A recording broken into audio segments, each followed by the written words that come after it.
Tie me up before I smash something that is so special to me.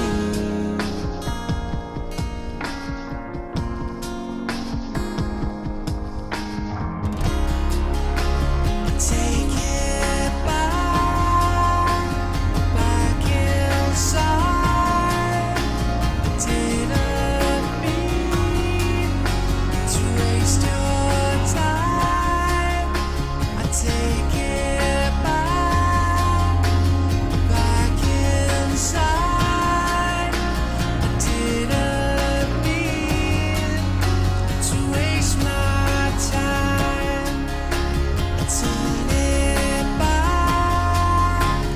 back in time. You never said I read your mind. I took you back to mine. I'm making words to underline.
Just an hour away, I noticed something very strange. I noticed that nothing's making any sense. My spirit's racing, heart of tiger, take me home. She sat and bled. She sat and bled. Yeah. On the motorway, I noticed driving very fast. I noticed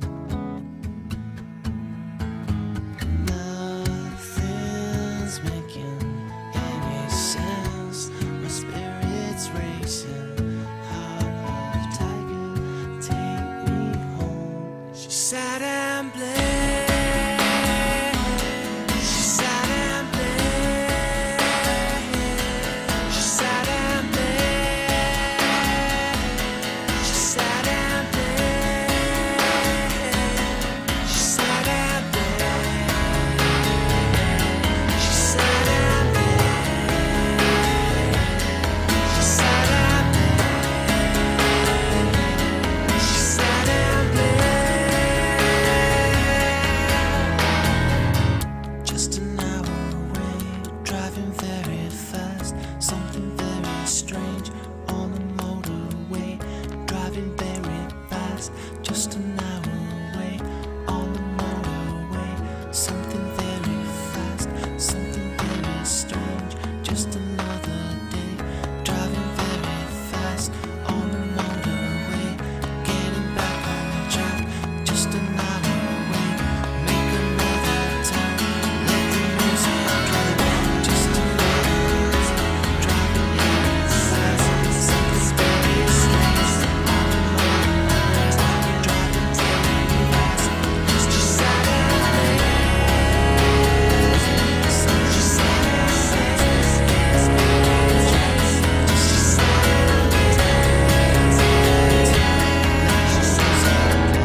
Let's get it straight. It's nothing in worrying. I've been there, done that. I think I lost it for a while. It's too early to wake up. It's too early to go to sleep. My ears have been ringing with the sound of the city.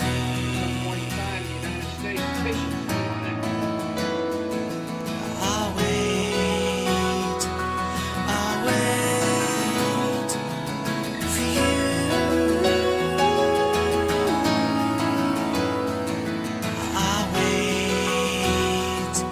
I'll wait for you.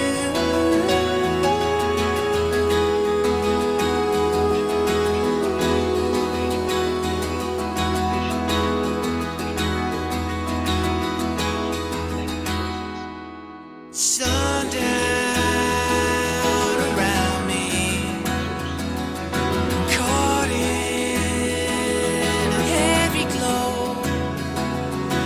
Trumpets are ringing, don't you hear it in the wind? It's too early to wake up. It's too early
take me to?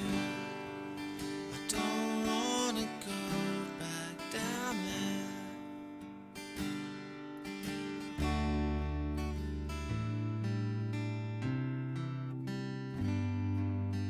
Lace me back up in the clouds.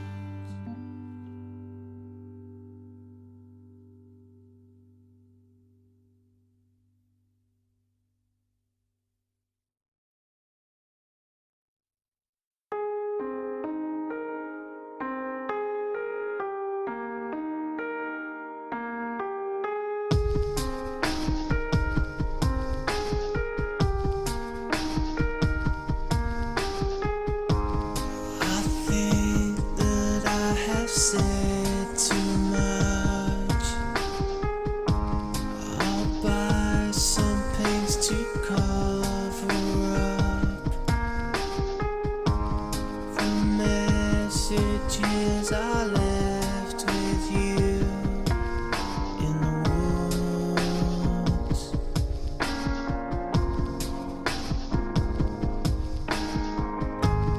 I guess that my mind got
just an hour away. I noticed something very strange. I noticed that nothing's making any sense. My spirit's racing, heart of tiger, take me home. She sat and bled. She sat and bled. Yeah. On the motorway, I noticed driving very fast. I noticed nothing's making any sense. My spirit's racing, heart of tiger, take me home. She sat and bled. She sat and bled. She sat and bled. She sat and bled. She sat and bled. She sat and bled. She sat and bled. She sat and bled. Just an hour away, driving very fast. Something very strange on the motorway, driving very fast. Just an hour away on the motorway, something very fast. Something very strange. Just another day, driving very fast on the motorway, getting back on track. Just an hour away, make another turn, let the music play. Just another day, driving very fast. Something very strange on the motorway, driving very fast. Just you sat and bled. So she sat and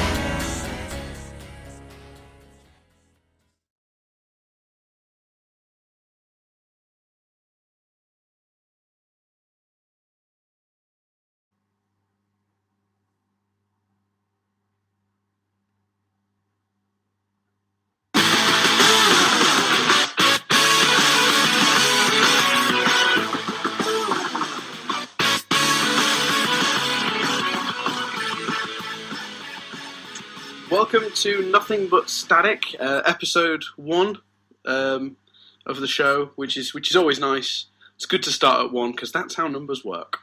Well, that's not what that's not what Fox thought with Firefly, but No, admittedly, they thought starting at 2 was a more logical way to go.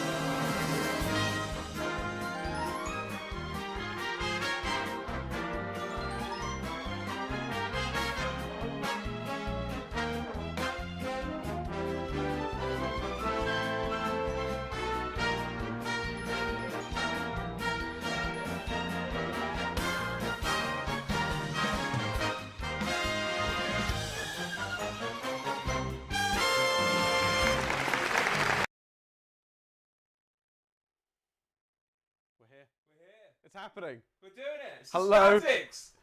Bring it down, everyone. You're very loud. We down. appreciate it. We appreciate the love. The noise 8 people can make. It's unbelievable. 18, Chris. You Yes. were 10 And people off. Some of those have multiple people within a household watching. So that's at least 25. 25, 26. Hello to all 25 of you. We appreciate the amount of noise you were just making. But yeah, hello and welcome to the Statics. We're here. To the 250th episode of this podcast. God help us. And 10 years. 10 years. A decade. We start covering that very quickly, right? 10 years. 10 years. It's been all right, hasn't it? We need to cover very, very quickly, because people are already confused. It's the 11th Statics because we We're arrogant. and did a Statics Award as our 6th episode, where we gave out a load of awards, which is why it's 11th Static 10 years. Same confusion happens with WrestleMania. Right, okay, are we going to lube up and start Because, wrestling? well, the second WrestleMania was the first anniversary of WrestleMania. Right, okay. And that continues. So it's the 40th anniversary of WrestleMania, but it's the 41st WrestleMania. I love, like, That's my frame of reference. people are watching. We got Connor here filming. Yes. Thank you, Connor. Did a great Big love to job. Connor. We've got people watching. We've got Connor filming. He Yes. needs to get back from London. We've got to keep it concise. And we're talking about the nuances of the numbering system used by WrestleMania. I have literally no idea what the issue is. I have no concern. We should say, Yes, you prepared a closing song. I have. I was down to prepare an opening song. Yes. But I started thinking, one, I have no musical talent and can't play any instruments. As we discovered the last 2 times we've done this. Yep. So, Yep. but actually, most awards shows, especially television ones, don't start with an opening musical number. They start with an opening monologue. Oh no. Yeah. Oh dear. So let's do a scathing, catty opening monologue instead. I want to just let the audience know I did not know this was coming. Hello and welcome to the 11th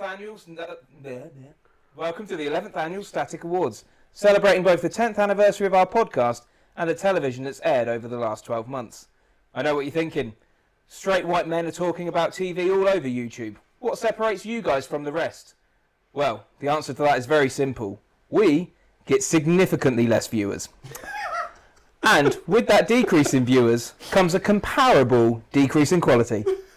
But it's been 10 years and we've sunk into this hundreds of hours and realistically at this point, thousands of pounds. If you think we won't accept your pity views, you are vastly overestimating our pride. Tonight's awards are hosted by me, Chris Billingham, a man who once took a beautiful girl to a mate's party and his mum genuinely turned round to me and said, isn't it great that some women go for personality? And Dan Doolan, a man who over the last decade has critiqued every aspect of TV, writing, acting, visual effects and more. This man is fussy about what he puts on his TV screen, although as you can see from his beard, less fussy about what he puts on his face. We are genuinely thrilled to be spending the evening with those of you that are watching. The way the community of people on our Discord and those watching tonight have supported our little podcast means the world to us. And seriously, the outpouring of love and excitement for this event tonight in particular has been breathtaking. On my way up here, I could see people were decorating their houses with buntings. There were street parties. The Queen even put on a concert and gave everyone a couple of days off to prepare. It means the world to us, Your Majesty. Thanks very much. It's going to be an exciting night. Severance, Squid Game. We're going to be talking about all the big hitters. I'm going to pause for 5 seconds for you to insert your own Will Smith joke. Lovely. We did actually try and offer all the streaming platforms a chance to buy tickets and attend the awards tonight. But Amazon Prime said they already had another tax write-off this year. Disney Plus was too busy fighting John Lydon. Everyone we invited from Netflix said they were coming but were laid off the rest of the day. And like the rest of the world, we forgot Apple TV existed. We could never forget you, Apple TV. You are the innovators. Other streaming platforms are not only trying to work out how to match your content, but they're even trying to replicate the technology within the content. Netflix are allegedly looking for a way to make a real-life version of the program from Severance that lets you separate your work memories and non-work memories. It's so that their employees can forget that they work with Dave Chappelle and Ricky Gervais. Now, I could be straying into controversial areas here, but I'll do a Gervais and claim that I'm being ironic. Have you noticed, though, we never actually see the audience in his specials. It's almost as if we did see the calibre of his audience, it would be clear they don't understand the nuances of irony. And if we've got any fans of Gervais watching, don't worry, I'm just joking. As Ricky says he's doing in his special, that's not how I really feel. I'm just taking whatever viewpoint I need to make the joke work. And if you're still offended and thinking, well, it looked like you meant it, and why say it at all then? And Dan definitely laughed as if he meant it and agreed with it. Well, then maybe ask yourself if maybe that's how the trans community and other marginal groups feel when they watch Ricky Gervais. Ladies and gentlemen, welcome to the 11th Annual Static Awards. Oh, we put the applause in the wrong place at the opening. That was fantastic. There we go. Ah, excellent. Right. So we James Corden's We've pissed off. James Corden's leaving next year. Was this? That was Christian. when that started. And by the way, I I'm have no idea he was going to do that. I just want I'm that. not a fan of joke stealing. Attended a wedding yesterday. The thing about the bunting was absolutely nicked from the father of the bride speech. Was it really? Yeah, and he did it much better. That was more daunting than I thought it was going to be. Sitting and reading Prepared jokes to a room of prepared silence. Jokes to a room of silence. That's the thing, isn't it? Connor didn't even fucking smile. Connor's busy. He's got work to do. Connor's got a serious work. Yeah, face he's on. got his work face on because he's Yeah, got a yeah. lot to do right now. He's a straight man. So yes, I just want to before we go any further, Chris, before we get to any awards or anything, I've just got to cover some of these comments because there are dozens of us, Baker's dozens. I'm proud to be part of the Baker's dozen. Also, thank you to with the commenter that said I look good with a beard. Thank you. I agree. That's fair. Yeah. No, I don't. People keep going like, I keep thinking, you're not that old. I'm like, I'm pretty old. I've got grey hair. And they're like, no, you've not got any grey hair. I'm like, Do you want to hear the uncut? it's distinguished. Do you want to hear the uncut joke about your beard that I didn't put in? Yes. I put that because it's kind of Patchy grey, and- yeah. but kind of not. Yeah. I put that you look like what would happen if you pause the screen as Tim Allen turns into Santa Claus. The exact midpoint. Yeah. Like if you paused it at exactly the midpoint, you'd get your beard. Very, very good. There we go. What's the matter, you guys? Too challenging for you. Excellent reference to Grateful. Nishikuma. Billingham for That's the Late James Late Acaster. Show. What's that, sorry? That's James Acaster, the too challenging for you. It is. I've mixed up the two. They both got shared a lot. And we've had a compliment on the mugs. Yes. I don't know which camera we're currently on, but I'll hold it up and it can be shown. This is our Troy and Arbed mugs. There you go. Purchased from the NBC store in New York, and I'm sure they weren't made by children. Right. Wow. No, we went in that store and we saw all the merch and was just like, this all looks like it's been made somewhere dodgy. I don't want to cast aspersions, but there's a lot of it, and it was, I don't know, I've dug a hole. Should we do awards, Chris? Should we do some What's awards? the first award, Dan? So the first award is, and I had to switch screens because I'm not prepared, as always, the Wasting Potential Award for wasting a potentially good concept on poor execution. Now, there's a few things actually we should cover before we start the awards this year, actually. It's just occurred to me. So, for listeners who watch these all the time and know how it works, sorry, take a couple of seconds to explain. We don't just decide the awards ahead of time and get on stage and read them out. For most of the awards, we both have a nomination and then we debate it until we decide what we think gets it. But we're also aware that we have a person whose time is in our hands this week, and not just the viewers, but we have Connor here who's doing an excellent job, but he would like to get home at some point this century. So to not last the length of the Oscars or longer, this year we've cheated slightly, and some of the awards have been pre-decided. The ones we knew outright were not going to be a debate, just to save time. Because otherwise, we fake a debate where we try to put up two things against each other and talk about the different thing, and then just decide the thing anyway. So a handful of the awards this year will be decided. We will denote those as we get to them. But as you can see, there are still plenty that have yet to be determined. So what we'll do is one by one, we'll go through, we'll read what the award is, both of our nominations, and then we'll figure out who's got it right. Yeah, let's do it. So let's go. There was a comment about my mic. It might be where it was sitting on my shirt. If that continues to happen, then just let me know. I was actually just going to say, Dan, can you take the transmitter out of your pocket? I think there's a little bit of interference coming somewhere. Oh, interference. Connor. Just leave it on the side. Is that better? Yeah. Worse? We literally said to Connor before the show started, if you need to say anything to us, don't worry about subtlety. It's not that kind of professional show, guys. No, absolutely not. So, assuming that I can be heard, we're starting with the Wasting Potential Award for wasting a potentially good concept on poor execution. Now, do you want to open yours first, Chris? Yeah, so Dan has nominated The Book of Boba Fett. And Chris has nominated The Book of Boba Fett. I was really proud when I came up with this answer because I didn't think you would. I didn't think you would think of it. Exactly the same. Wow. So it turns out this year, not only are all the awards are going to be predetermined. It was. I think the other choice was Invasion. Yes. I think we both thought about Invasion because we mentioned it in a phone conversation. I think Invasion is the classic example of like, this could have been a great show, but it wasn't. But you don't go into Invasion knowing it will be a good show, right? Or feeling confident it will be a good show. But Boba Fett, off The Mandalorian, and a character that was beloved by fans but didn't really have any, there was no meat, there was no story yet to him. He's such a blank canvas to potentially tell a really interesting story with. And even the writers didn't seem to know what they wanted to do with Boba Fett. In fact, they got bored of Boba Fett 3 episodes in and turned it into a Mandalorian sequel. And while there were many things across that series that I liked, individual episodes, scenes, the whole thing was very incoherent by the end. And for me, like, it could have been absolutely incredible. And what we got was like a show that was sometimes good and often kind of boring. And especially because the wasting potential, you could look at 2 ways. You could go, there's stories they didn't tell. Like, for example, the fact that every clone looks like him. Like, we want to hear that story and they didn't tell that story. So the wasting potential of doing a Boba Fett show and not even doing that. But for me, it's even the potential that was in the show. Some of those storylines were interesting, cool concepts that were completely muddled by the flashback structure, the way some of the episodes unfolded, the way they couldn't quite decide whether it was linear, non-linear, etc. So there's that element. And, of course, halfway through it became a different show. Like, you want to talk about poor execution, they literally didn't even execute the show they were trying to tell for a good portion of it. To the point where you sort of go like, why did you make this show? Yeah. Like, why did you make this show? Weird. Like, you clearly didn't have a story you wanted to tell about Boba Fett. Yeah. You invented one because you felt you needed to. Yeah, because completely. someone somewhere, an executive went, you know what's popular? That Boba Fett character.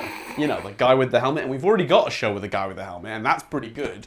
So we take the guy with the helmet they already like, and do a show like the show with the guy with the helmet that was new, and we do and the writer just staring at him, you're talking about Boba Fett, right? And he's like, yeah, that one, Boba Fett. They were like, if you think people like the helmet they knew, they didn't know, wait until they react to the helmet they know. They're gonna go wild, and they kind of did until the tide turned, but it was a completely different show. So I think Book of Boba Fett. Book of Boba Fett. Quite an easy one in the end, Chris. Less than Nice. 8, but let's power through because. You know, we've all got places to be. Oh, yeah. We're here, basically. We're not going anywhere. So, the next award... actually, before we do that, I just want to say, someone has said, do I spy a ukulele back there? I'm very sorry to tell you that you do. Oh, yeah. Dan is still doing a closing number. So, stick around. Yeah. I don't know if that's a reason to turn off or stick around, but you guys will work it out, I'm sure. So, the second award is... Oh, you know what we didn't do, Chris?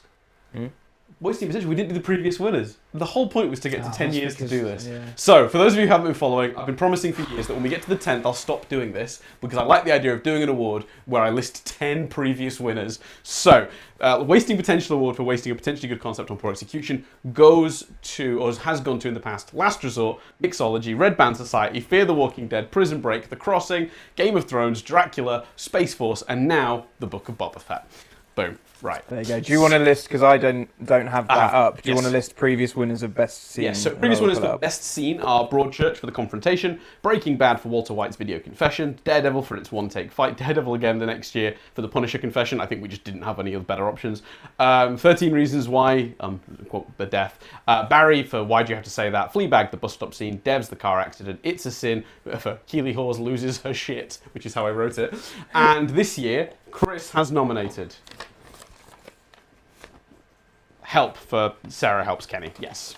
Strong choice. And Dan has nominated Severance for the Defiant Jazz. Interesting. Defiant Jazz scene. Yeah. So, should we start with Help? Yeah. So, Help, so for those that haven't seen it, I think it's okay to sort of spoil it as such. It was a real-time scene in which the Sarah character struggles with a patient who is clearly suffering from COVID and is in a bad way, so set in a care home. And during that scene, she is trying to help him. She has to get another patient involved, and she's going back and forth, again in real time, to the phone where she is trying to get hold of the NHS and someone to come through, and the ambulance service, basically. And they're kind of fobbing her off.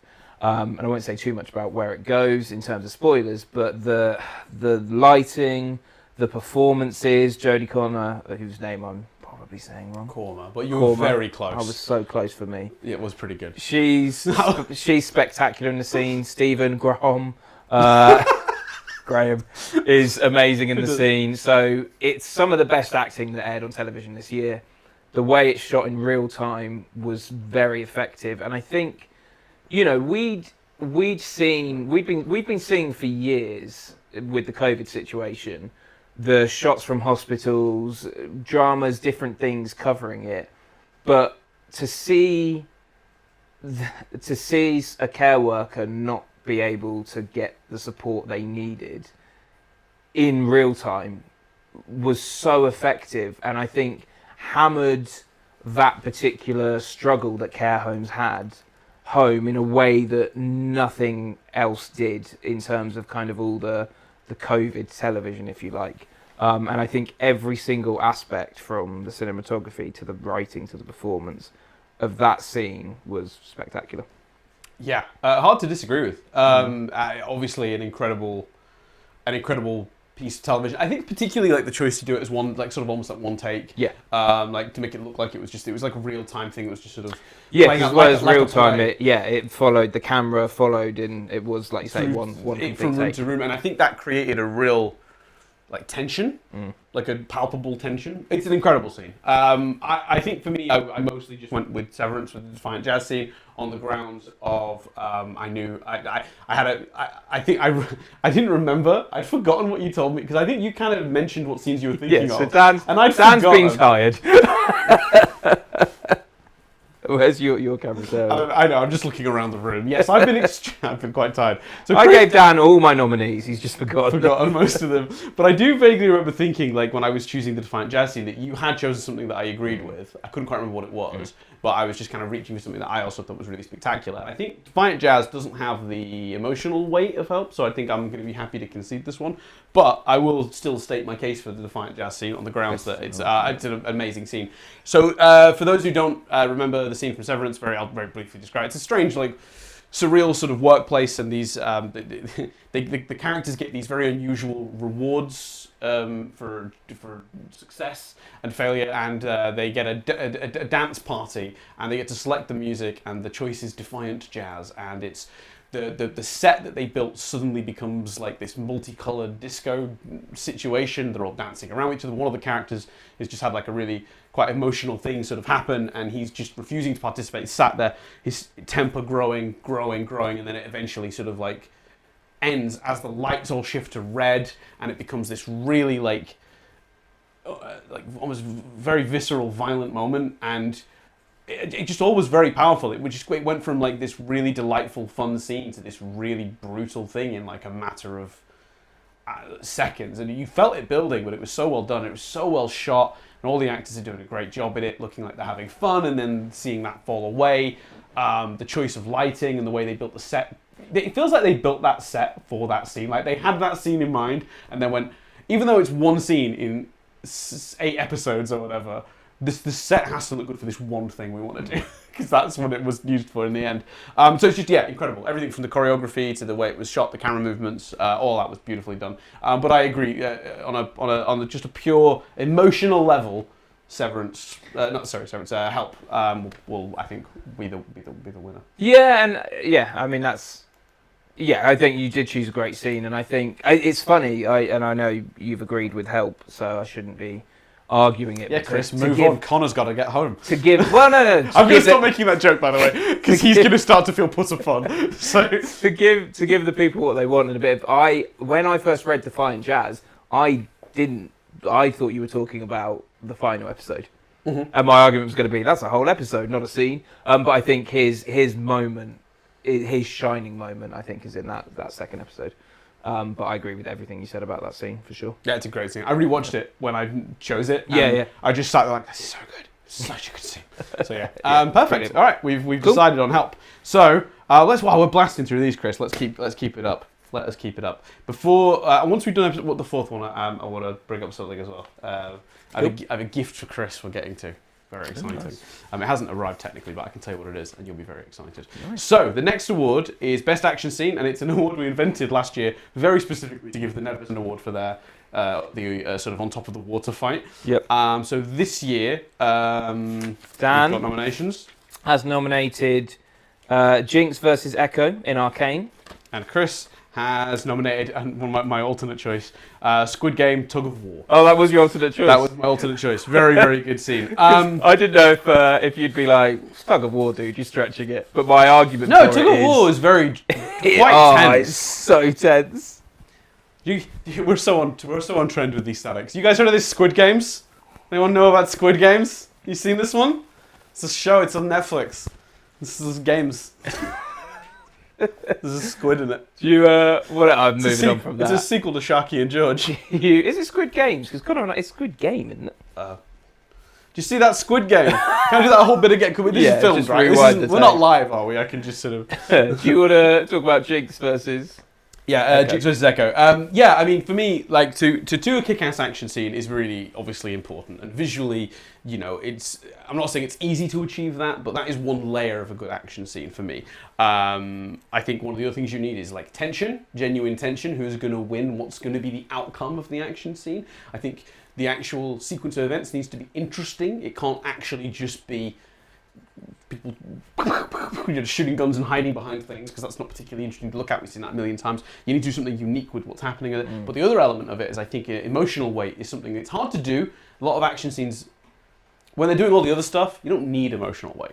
Not every fight that occurs in like a superhero show or in like a movie like Die Hard needs to have emotional weight behind it. Helps when you do, but it doesn't need to. The fight in Die Hard where the guy comes back for John McClane because he's got his brother, that has a bit more weight to it than several of the other fights in the movie, because you understand the stakes are different. And I can't think of an example on television, maybe ever. I'll keep it to this year, but it's the emotional weight they got behind these two characters that we knew had spent time together as children, but we actually hadn't spent a lot of time seeing them together. They've been separated for a lot of the show through circumstances. Come to blows, and when they see each other, for those who don't know or haven't seen it, it's like mild spoilers, I guess, just mild for what they do with it. They jump between them as children play fighting and them as adults fighting for real. And you understand what the stakes are, you understand the emotionality behind it, you understand that these two people in any other circumstances wouldn't have come to blows. And there's just something extraordinarily powerful about that, and comparing it to the child's game and seeing them using the same moves but countering each other based on what you're seeing. So you're seeing it, and then you're seeing them make different choices in the action. Plus they use two completely different animation styles to denote the two, so it doesn't get confusing. And I watched that scene and I genuinely had to pause the show and just like, okay, I need a second to process that. And I think I then just went back and watched it again. I can't think of many action scenes that have managed to do all of that. And even if you take all the context away from that scene, all of the information, anyone would understand that scene and get some of the emotionality behind it, even in a vacuum, because of the cutting to the childhood stuff. Whereas a lot of action scenes, the emotionality to it is because you're watching a whole show and you've gained that earlier. And I'm not saying either or is better or worse, but I just think it's interesting to note that this action scene is so good. Not only does it work if you're watching the show, it also works if you're taking it out. Like, you could show that scene to anyone and sell them on Arcane, I think. So that's why I chose Arcane. Sorry, I rambled a long time there. No, it's good stuff. I think the reason for I'd forgotten about that scene is an excellent choice, and I think I'm happy to be swayed to it. The reason I chose the scene from Squid Game is because like it's an action scene where they play tug of war, and it's one of the tensest, yes, it is, most dramatic scenes I've seen this year, and like you are so gripped when they're playing it. And actually, that's not just in the stakes; that's in the way they've cut it as well. The angles they're using, going up top so you can see everyone and you see the people that are wavering, and when they have to do the strength in unity and do the pull back thing, the fact that they hold on there. There's a lot of really smart editing choices in that scene in Squid Game to make it feel so action packed, even though you could also edit that scene and it not feel that way. The way the pacing, when the game gets more tense, the way the pacing changes, and the cuts get kind of quicker. I just think the fact that they made that premise so action-packed was incredibly commendable. But I think that is overruled in this instance by the emotional weight that they achieve in Arcane. And actually, as you say, the visuals, the cutting between the fight as adults and kids and the different animation style is spectacular. Okay. Yeah, So, if you're happy to go with that, I think Arcane. that's good. Cool. I'm just seeing the comments. yeah, I was just looking. I've just got this up to look at the comments. So we've had several. We've had some comments about the gold envelopes. Spared no expense on the gold envelopes, and when I say spared no expense, I mean Chris spared no expense. Yep, accidentally brought 3 packets when we needed 1. Yep, and still have the gold envelopes from last time. Which he then found after he bought them. Yep, and ordered the exact same gold envelopes as well. Was it the, the exact you same? You went on Amazon and you got the... Well, I assume Amazon. I was wherever you bought them from. That's hilarious. Daniel commenting that staff drinking water has been overlooked for best scene. I agree. I think that scene's fantastic. But I think from Series 1, which didn't air this year. Also, Q Imagine Dragons guest. Yeah, Well, imagine better musicians. Cool. Imagine Dragons tattoo. Do you actually have... Yeah, oh, don't. Connor I repeated in the... Connor and I were... So I've... I just stepped in it. Is he about to walk out? Connor, I know through work. Connor's one of our video partners at work, and we were driving to a shoot, and I was relaying, thinking, "Oh, this is hilarious," relaying our discussion about Imagine Dragons, and I did the whole thing, and then there was a pause, and Connor went, "You know, I've got an Imagine Dragons tattoo, don't you?" And I did know that, and I was like, "Oh." So much worse when you say I did know that. So worse. Connor, there's a few requests in the comments to see you at some point, but we don't have to do that. Don't worry. We can figure it out. Oh, he's keen to be on camera. I wouldn't describe that as keen. I think that was tepid at best.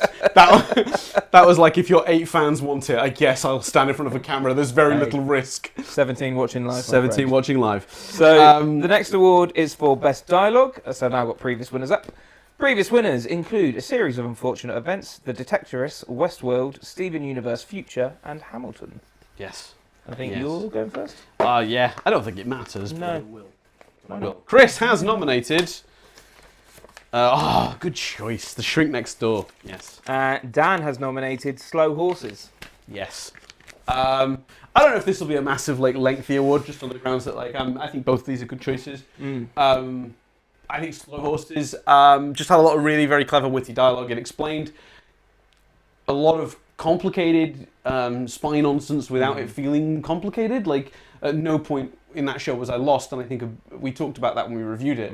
And part of it is that it's a really well-told story that's simply laid out in a way that's very easy to follow in itself. But I do think a part of it is the dialogue. I think the dialogue really, when certain reveals happened, they use the dialogue to express which side's characters are on really quickly and really easily, and they do it while not feeling like they're doing that.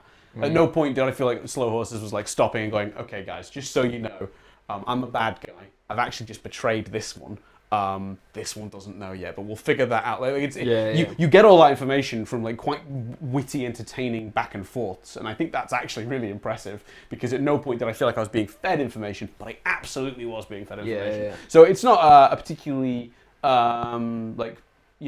this must get this award. It was the greatest thing of all time sort of nomination, but I of the shows I thought of this year, it was one of the shows that used its dialogue to its best effect, I thought. But Shrink Next Door was also excellent. So yeah, and I think I think Slow Horses is a great shout. It probably, if I'd have needed to think about it more, it probably would have been my second choice. But Shrink Next Door came fairly quickly to me, because for those that don't know, it's an Apple TV show. You've probably not seen it, and it has one character manipulating another.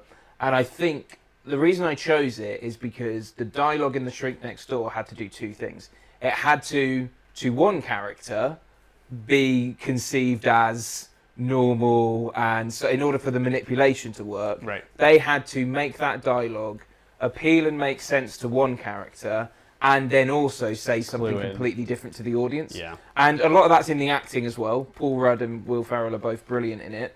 But I think the dialogue had to be so precise and applicable to both. And even the dialogue when he interacted with his sister, I thought back to some of the interactions with his sister, and so many times the dialogue was saying other things about their relationship and actually their past without kind of, like you were saying about slow horses, without having to turn to the camera and basically really labour it. Yeah, in the past this happened, which has informed the way I feel about this. It was so subtle and nuanced that's when I thought of that answer, I was like, well, nothing else is going down. But I do like the slow horses answer. Yeah, honestly, I'd be happy to flip a coin on this one, because I think one thing I hadn't thought of with the Shrink Next Door was the stuff you were talking about with the way that they were using it to sort of like, because characters always had double meanings in that show, particularly Paul Rudd's character, because he was manipulating a person. So he had to be convincingly on one side in terms of how he was written to make you, the audience, understand it was a manipulation, but it couldn't be so overt that it ruined it, that you'd go, well, wait a minute, why hasn't the other guy figured out this is so obviously a manipulation? And the show can get bolder with it as it goes along, as the guy falls deeper into that hole of like, but to start with, the first couple episodes, that is a really impressive feat. So I'm happy to go with the Shrink Next Door, but, but I don't know, you were gonna. No, I think so, because I think when that element got easier later on, they also in the dialogue ramped up Will Ferrell's reactions. Do you know? And the subtlety in which they showed that he was beginning to feel conflicted about those interactions. Sorry, I've just seen a comment. The subtlety of that was amazing. So I think, I'd be happy with the Shrink Next Door. Good, the Shrink Next Door gets it. Oh, Chris, what's the comment? Your dad has commented. We obviously said that 70 people were watching. Your dad has added 18, including your mother. And thank you for watching, Mum. I appreciate that. There we go. And so far, I think we've talked about shows they haven't seen, so I'm sure they're loving it. Yeah. What did we dub him last time? Billing Dad. Billing Dad, yeah. Yeah. So everyone wants to give him a shout out in the comments. Yeah. I've been told my mic is cutting out a bit. I'm getting nods. Tech. Check. There you go, people. Sorry, everyone. Is there anything we need to do? Might this be? Oh, Connor was just looking for a way to subtly get on screen. Has to saunter over. He was just muting He was muting and unmuting me. That's what it was. I've repositioned it. Maybe it's the cables are loose. The cables won't be loose. It's got locking connectors. I meant like, is it? Oh, the antenna. Yeah. Oh, Soulful antenna. Voice. No, it's not antenna. It's the other one. It's got the antenna. Yeah. I was wondering if it was like building up hype. damaged here, and it was like. The new mics.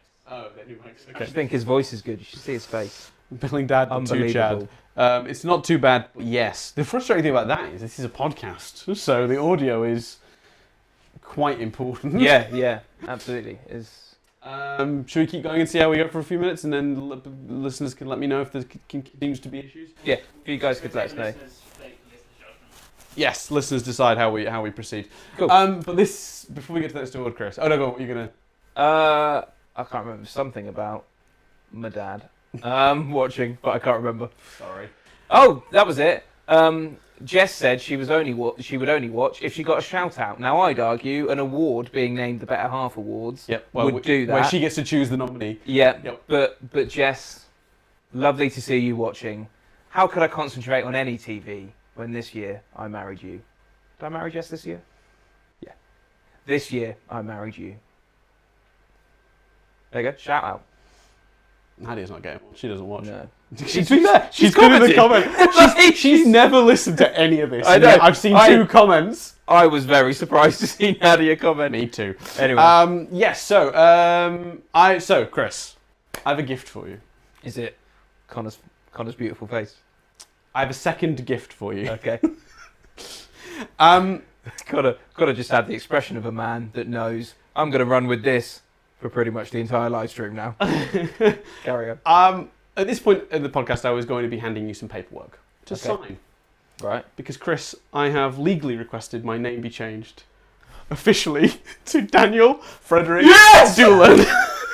That's the best present you could ever give me. I mean, It's going to be a fucking nightmare. My passport is going to have to change everything. I cannot tell you the stress. This is the best thing. But unfortunately, the plan was for the paperwork to have arrived so you could sign to be a witness on the podcast. But and I don't want to put too much of a thing on this, but unfortunately the Jubilee seems to have delayed the paperwork being processed. Why would you do that? I mean, I love it. It's the best present ever. But and amazing. I say something nice about Jess. You're like, you think she's the only one changing her name for you? The timing of that is shitty. That is phenomenal. Yeah, Daniel Frederick Doolin. that will be me. So I'm sure everyone listening to this knows it's a nickname. It's a middle name I gave you, and other people have backed up. That is stunning. That's the best present ever. Thank you very much. You're very welcome. It was one of those things where I thought, how do you celebrate 10 years of this? And I just thought, legally changing my name. And I tell you what, it's going to cost me a fortune. What is it going to cost more than the Hamilton tickets? Like Hamilton tickets I brought you. Worth noting, Chris's gift to me for 10 years of this was Hamilton. Yeah, I did get him the gift which is very exciting. We're going tomorrow night. I'm very looking forward to it. We're also seeing Maverick tomorrow, which less excited for, but that will also be good. It's going to be good. Probably, I don't know if more or less, but it's not the initial documents. That's pretty cost effective. It's then getting those to all the different agencies to redo things. Yeah, because you got to do your passport, you got Bank, council. How do you feel about it? It's fine. Are you excited? I mean, they might send me out a new bank card that has an F between my first and second name. Daniel F. Have you told your parents? Oh, they don't care. I think I've spoken to them in like 2 years. That's right, fair enough. Oh, that is incredible. Thank you. That is one of the greatest gifts. So someone's made a very good point here. Because I've got the paperwork coming, are you now going to start calling me just Daniel Doolin just to really be contrarian? No. I love it. This is, and you're witnessing it live. I can't stress this enough. This is one of my proudest achievements. If I was making a list of things I've achieved in life, calling Daniel Frederick Doolin so much that he is legally changing his name is one of the best achievements I've ever achieved. I genuinely, when I thought about it, it was the only thing I thought that would actually genuinely, and the excitement on your face when I said it. It's the only thing that could have possibly topped Hamilton's kiss. Do you know what I mean? It's a shortlist. It's a shortlist. Well, I remember being disappointed you couldn't sign the witness document, so maybe they might arrive tomorrow, and you can still be the witness. That'd be amazing. You can sign the documents. Well, there we go. We've reached a high. I guess is that the end? On camera. Yeah. Do we end there? Actually, no. We don't need these just yet. No, we don't. Yes. What we have now, folks, after that madness, is we've got a handful of awards that have been pre-decided. We decided we'd batch them together, a couple awards of one, a couple awards of another, just because it seemed easier than going back and forth, just to avoid confusion. So we've got 4 or 5-ish awards now that are just we decided ahead of time. And again, to reiterate, these are awards that we pretty much would sure we had the same answer for. Yeah. We were very careful about how we discussed it without giving anything away. We kind of decided the awards we thought were very likely to be that to start with, and then we tentatively felt out to see which ones it would be, and we were very careful not to give anything away about the other ones, but it was just so clear, some of these answers. Yeah.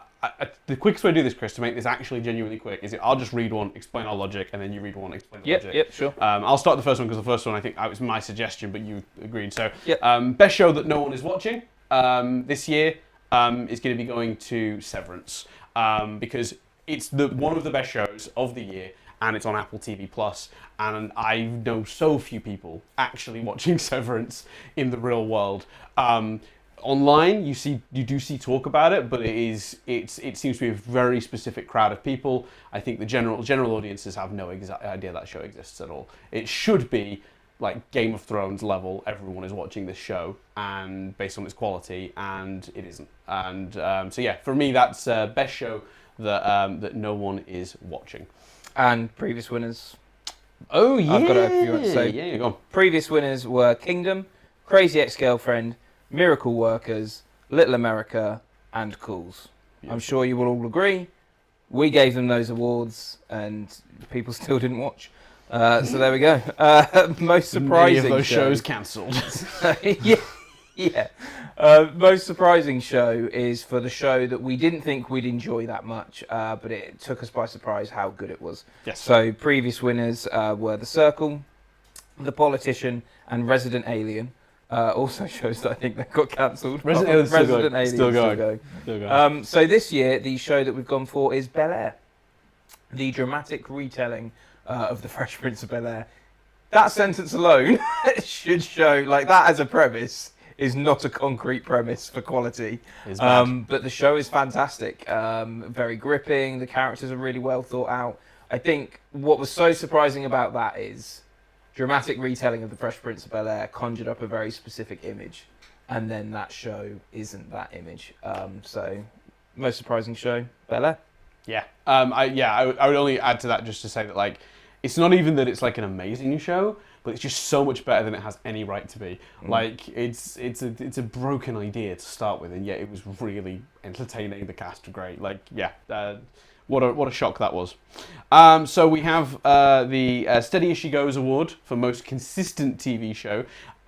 Previous winners include Castle, Dexter, Person of Interest, Elementary, Modern Family, Kimmy Schmidt, This Is Us, and for the third year in a row, we're giving it to This Is Us. How many years in now? 6, 7? Where are we up to? This Is Us? This Is Us. This is season 6. Season 6, and it's still one of the best things on television. It's still one of the things I'm most excited to watch week to week. There aren't many shows that far in that I give a shit about. It's incredible, and we've decided that going forward, this award is going to be renamed.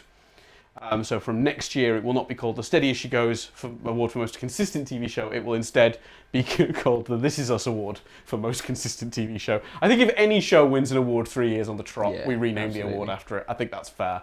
Yeah. So until someone else wins it 3 years in a row, This Is Us. And for those of you thinking, that like bland family drama on NBC, I promise you, it's so good. It's incredible. Its final season will end this year. If you've got Disney Plus in the UK, you've got access to it, and Amazon Prime. I don't know where it is in the States. Hulu, I suspect. NBC.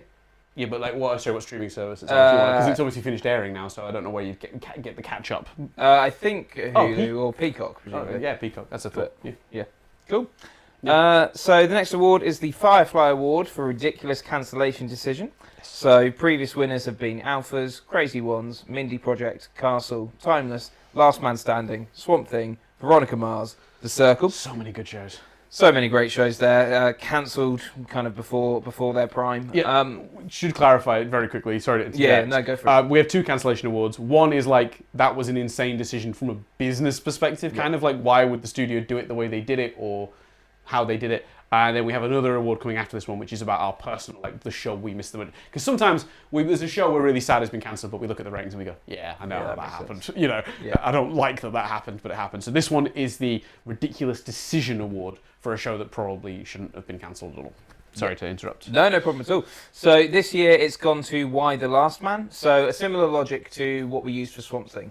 And this seems to be happening more and more. It got cancelled as it was beginning to air. So I think it was 2 episodes in, maybe. We can't quite remember the exact thing. But it had basically just started to air and then got cancelled, which the announcement of that is the ridiculous cancellation decision, because you're basically cutting the show off before it has a chance to gain viewers, gain momentum, etc. You're basically guaranteeing that no one's going to tune in because they know it's been cancelled. I've seen It's pointless. God. A comment. A boo-boo. What's that? We may have missed a more obvious choice, Chris, according to the comments. Oh, Adam is absolutely right. So we have also missed off the outrage that is Neighbours being cancelled. Mate, there is literally as there is as little rules to this as there is quality. I'm willing to change it. I'm willing to change it because Adam is absolutely right. You don't have to change the lower third. Yeah, don't worry about that. Oh wait, can he do it? He's doing it! Oh, on screen, yes. Neighbours. So for those who don't know why we're choosing Neighbours, and thinking, what, that Adam's weird so right. Australian soap, what we discovered this year, dear listeners, is that Neighbours has millions and millions of viewers. 2 million viewers. Was it 2 million, 2 million a day in the UK, and is being cancelled not because of popularity, but because of some weird licensing channel nonsense. Like, The contracts have changed hands. What was it? Can you remember the exact ins and outs of what happened? I can't remember. Something to do with basically the show survived on what Channel 5 were paying in order to have the rights to the show, but there was some weird contractual thing where they basically had to choose between Home and Away and Neighbours, and I think Neighbours is more popular, but they chose Home and Away. Whole thing, it's madness. Adam is absolutely right. Hashtag justice for the million. Hashtag justice for the 2 million. It should be Neighbours. It has now been changed. Thank you, Connor. Yeah, Neighbours. It's Neighbours. How did we miss that? I don't know how we missed that. I didn't even like... Because I was like, Why the Last Man? Great choice. Like, because it was, cancelled before it got to air all of its episodes. Of course it was Why the Last Man. But yeah, okay.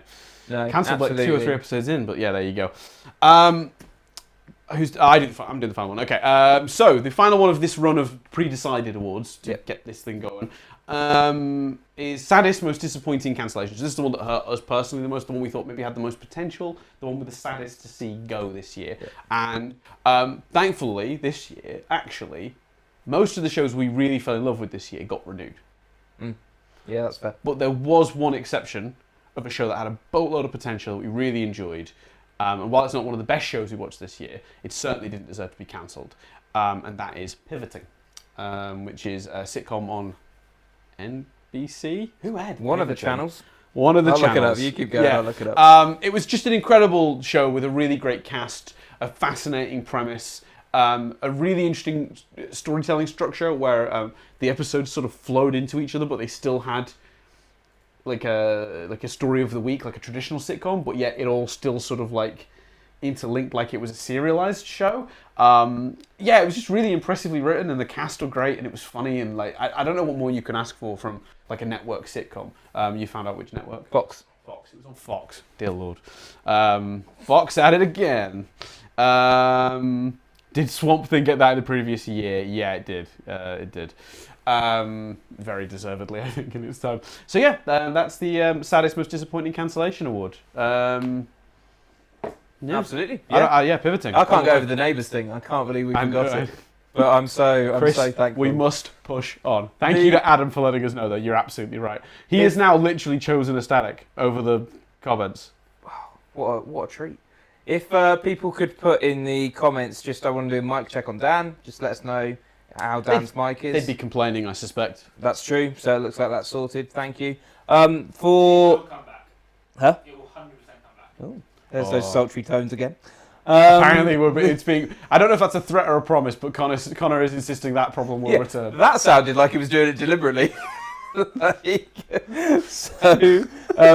for Fretzel, just super quickly, in uni, he asked about the Frederick Doolin thing. In uni, Dan said he didn't have a middle name, and I said, yeah, you do. It's Daniel Frederick Doolin. You were like, you look like a Frederick. You look like Daniel Frederick Doolin. Started calling him that. Never stopped, and then independently, someone else he works with. So I was at work. A person who lives nowhere near Chris, no interaction with Chris. Someone I'd only met a week or two before anyway. Like, there's no link to any of my past uni. Otherwise, completely separate. Can't express how separate this person was. We were talking about the exact same conversation. What was everyone's middle names? Got to me. I don't have one. Oh, we should choose one for you, and chose Frederick. And I could not believe it. And I was like, well, the universe has decided. So that's why it's Frederick and being changed to Frederick. Some feedback on your mic. Daniel says, is Dan's mic being on a valid complaint? I think so. He looks so sad. Do a little sad face to the camera. It's quite harsh. Sad Dan. Just hold a sad face. Wait, didn't we just learn 2 seconds so people can make it a meme? I don't know. I'm not going to do that. Didn't we learn that we can mute these though from this? So I can't do it. I'm going to threaten that. Sorry, I'm getting ahead of myself. So this award we have separately decided, but I think we both have a feeling we might have actually landed on the same one, but it felt like too big of an award to just predetermine.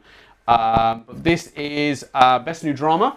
Previous winners were Homeland, Hannibal, True Detective, Fargo, Mr. Robot, Stranger Things, Counterparts, Sharp Objects, The Mandalorian, and Raised by Wolves. I can't believe we're to do 10 of these. Next year we're not doing any. Maybe we'll do last year. It was won by. Yeah, that seems fair. So Chris has nominated Severance. And Dan Shocking. has nominated Severance. Yeah, it's the best show. It's the best show. That's amazing. It is absolutely incredible. Gripping, funny, well shot, like intriguing. A premise that felt new and exciting because it was new and exciting. A premise that genuinely I was like, there's no way this is the first time someone's thought of this. I was like Googling it, like someone has done this already. Directed by Ben Stiller. Who knew? Do you know what I mean? I don't know a single person that watched that show that didn't go, huh. Ben Stiller? Woo! Yeah. It's absolutely phenomenal. The pacing, the way that it so slowly reveals itself, and it is not afraid to devote time to revealing itself. It's just a masterclass. But it's almost so hard to talk about because I don't know how they did it. Do you know what I mean? I don't know how they made it work. No. And on so many levels it shouldn't have worked. It shouldn't have been quite as compelling and intriguing, and but just something about that particular combination of creative people getting together and just I don't know, it literally just all fell into place. It is literally the stars aligning. I haven't seen a show that I felt that strongly about in its first season for a long time. I don't think.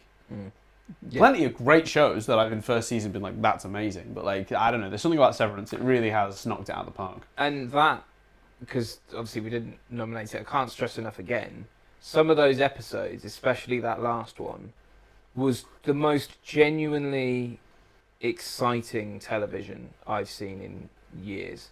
Like literally edge of your seat stuff, wondering what's going to happen, what is going to be revealed, but not. I think there's some shows, ever since the rise in things like Reddit and online forums and people discussing it, some shows have become a bit too preoccupied with twists for the sake of twist and theories that people can or can't predict. And it's been kind of the death of shows. And it might, this is best new drama. It might be the death of this show in the end. I don't think it will, though, because this show doesn't seem to be bothered about surprising people. It seems to be bothered about having a story and executing it. The twists don't seem to be twists for the sake of producing a twist. They seem to be twists for the purpose of executing that story. And that's amazing. Yeah, I mean, I think you said it so well. It would be churlish of me to try and, I mean, it hasn't stopped you for the last 10 years, but I'm grateful. Thank you. Best new comedy. It's just bully Dan night, isn't it? I will just sad my dad. mic I want on. that sad dad meme so much. Sad. I'd like to Frederick Doolin. I'd like to say I'll go home, but this is my home. I'll go home. I'm joking. Right. Best new comedy. Previous winners of Best New Comedy include New Girl, Moonboy, Silicon Valley, You're the Worst, Master of None, The Good Place, American Vandal, This Time with Alan Partridge, Mythic Quest, and Ted Lasso. Dan has nominated for Best New Comedy.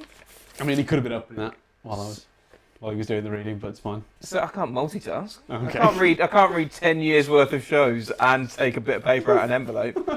It will surprise no one to learn Our Flag Means Death. And Chris has also voted for Our Flag Means Death. What was the point? I mean, I know I could have chosen something else. You were winning this one. So no, I'm joking. I mean, honestly, I genuinely. Well, that's the discussion here. So for me, it came down to Our Flag Means Death and We Are Lady Parts, which is what it came down to for me. Yeah.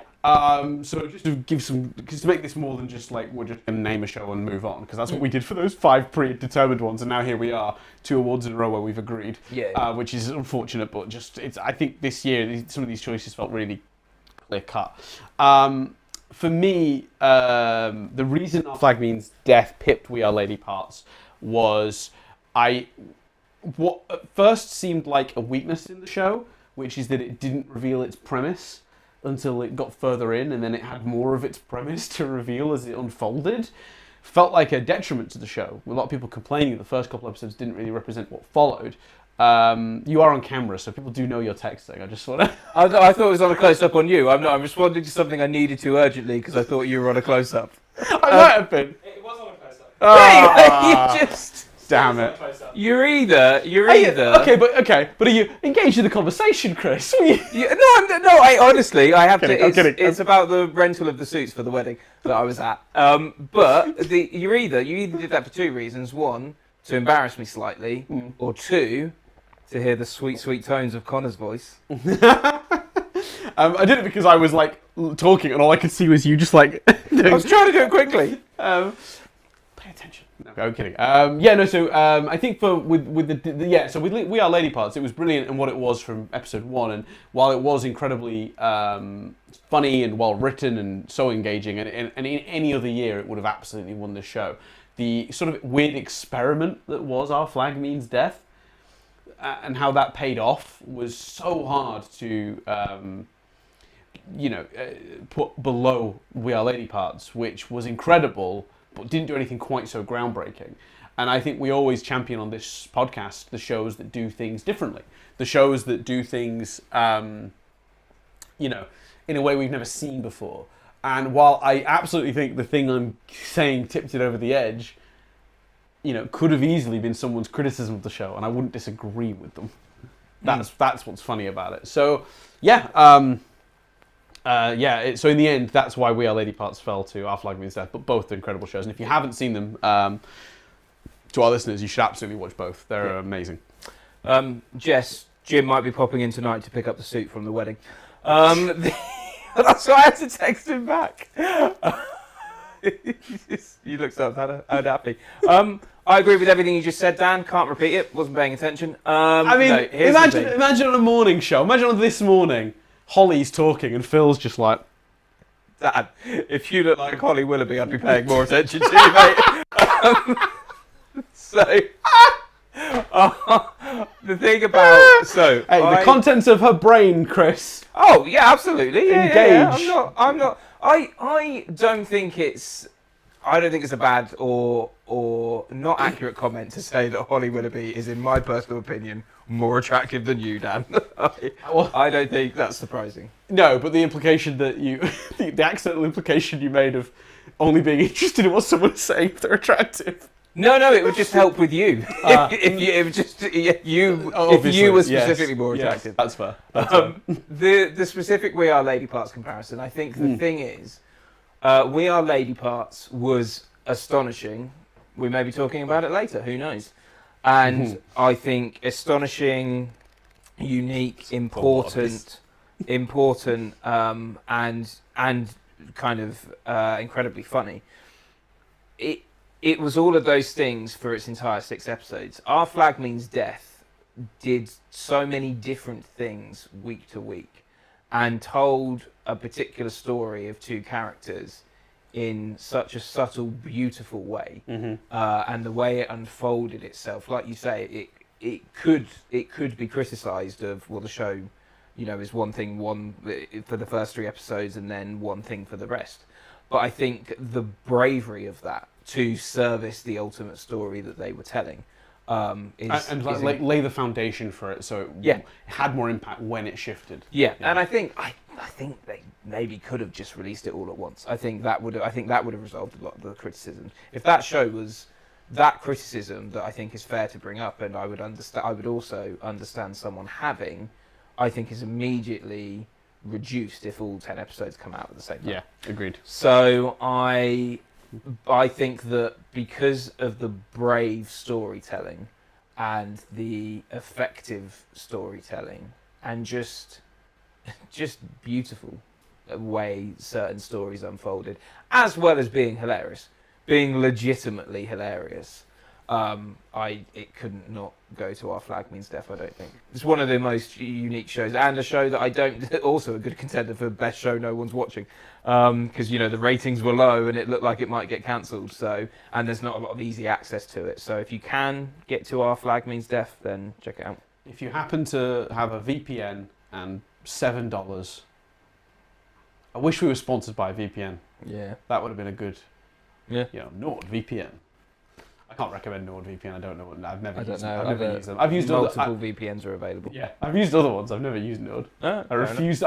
Whenever I get advertised something like more than 1,000 times, I think I'm going to stop. I'm not going to bother. Like Raid Shadow Legends. I don't know anyone that plays it. Yeah, every YouTube video I've ever watched seems to include a Raid Shadow Legends plug. Fuck Raid Shadow Legends. Wow. There you go. Bold statement. We're making some bold statements this year, Dan. Oof. I don't know how people are going to contain themselves. I've already gone to open it. But so this next one is the.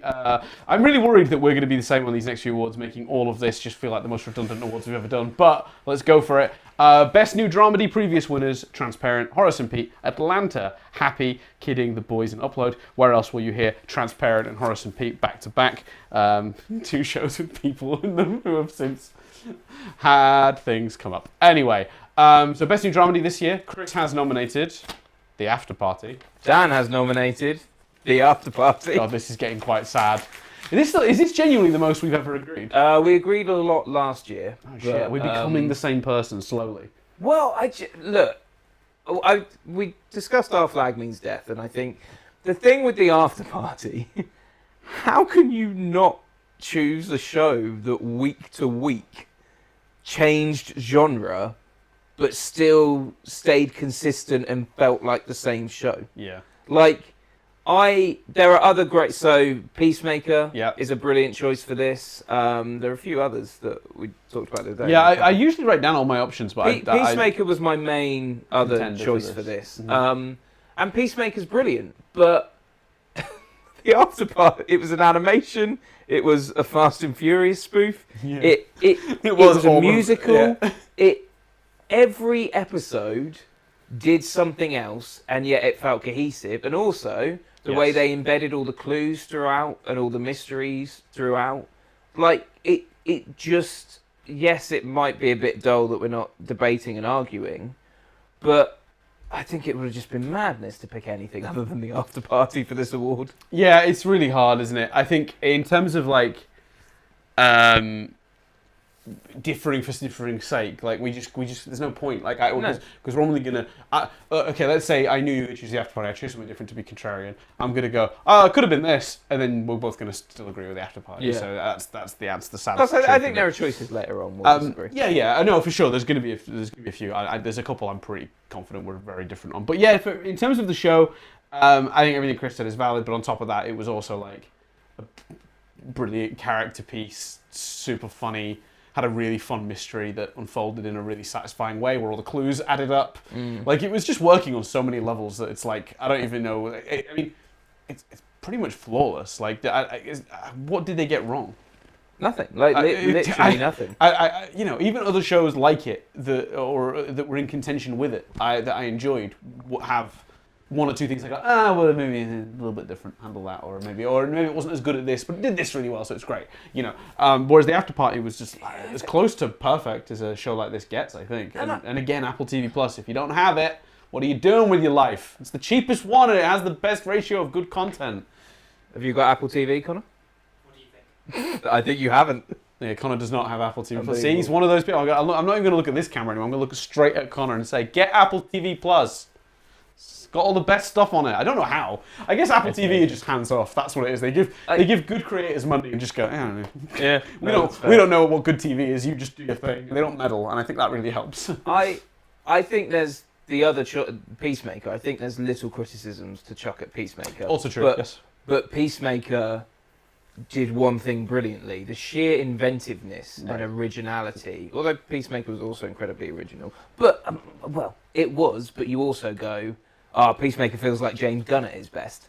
Yeah. The After Party doesn't feel like anyone at its best because it's so different to everything even Lord and Miller, who created it, have done in the past. Yeah, agreed. It was one of the easiest awards to pick, I think. And a little note to anyone watching the video of this, and either live or in the future, I'm not crying because I'm so happy at our choice of After Party. I've got hay fever, and I can already feel my eyes itching, and they're going to be watering very shortly.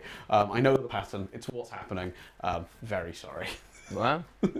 I'm just very emotional about our choice of the After Party. Well, will you be as emotional, Dan, Yes. as at Best New Animated? Which is an award we only brought in last year. Yep. So last year it was Invincible, a very fine choice. This year, Dan has nominated Arcane.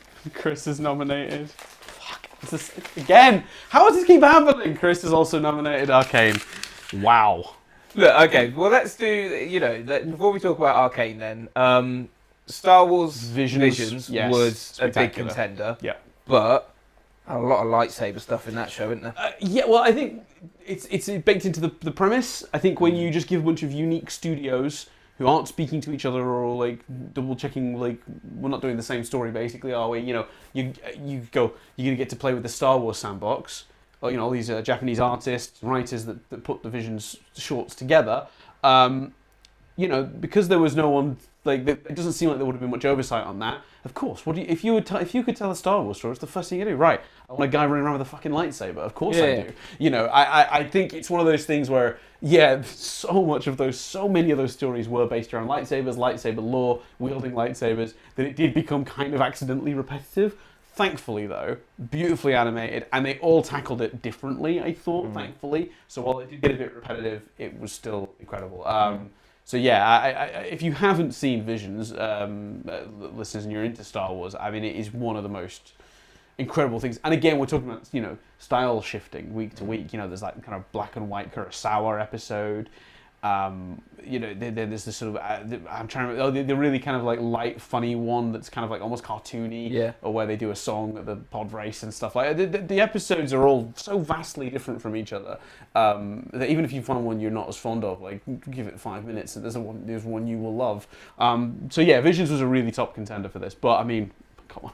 Well, the other What If I toyed with, but the What If mixed feelings on What If, but well, that's the thing, and that's why it's Arcane, because I think I'd have chosen Visions over What If, but What If was just not very consistent week to week. So what? Because you praised Visions there quite a lot. You didn't say anything negative about it. So why Arcane over Visions? I think when you're doing short form storytelling, it is really just hard to compete with something that gets 8 episodes to flesh out the characters. We talked about this a lot. I'm a character guy. When you get me invested in the people, then I'm like super invested in everything. And I think as good as Visions was with its storytelling, you know, 10 to 15 minute episodes doesn't really give you as much time to establish the characters. They were all wonderful characters, but they were characters designed to be explored in 15-minute chunks. And that's wonderful, but you don't get the same depth out of that as you get out of an Arcane. And unfortunately, that's no one's fault. Visions did the right thing. You can't try and get the level of depth they got in Arcane out of a show like Visions. It's just, by my personal taste, I preferred the longer form canvas that Arcane got to flesh out the people. I don't really think Visions got much wrong, other than a tiny bit of the consistency thing. Not the same level as What If. I feel like What If, like, there were some really great episodes and there were some kind of like questionable ones. Whereas even Visions' weakest episodes were like still in the upper, like they were still all very good. So that's what tipped it for me in the end. I don't know. What about you? What was kind of your deciding? A lot of lightsaber stuff.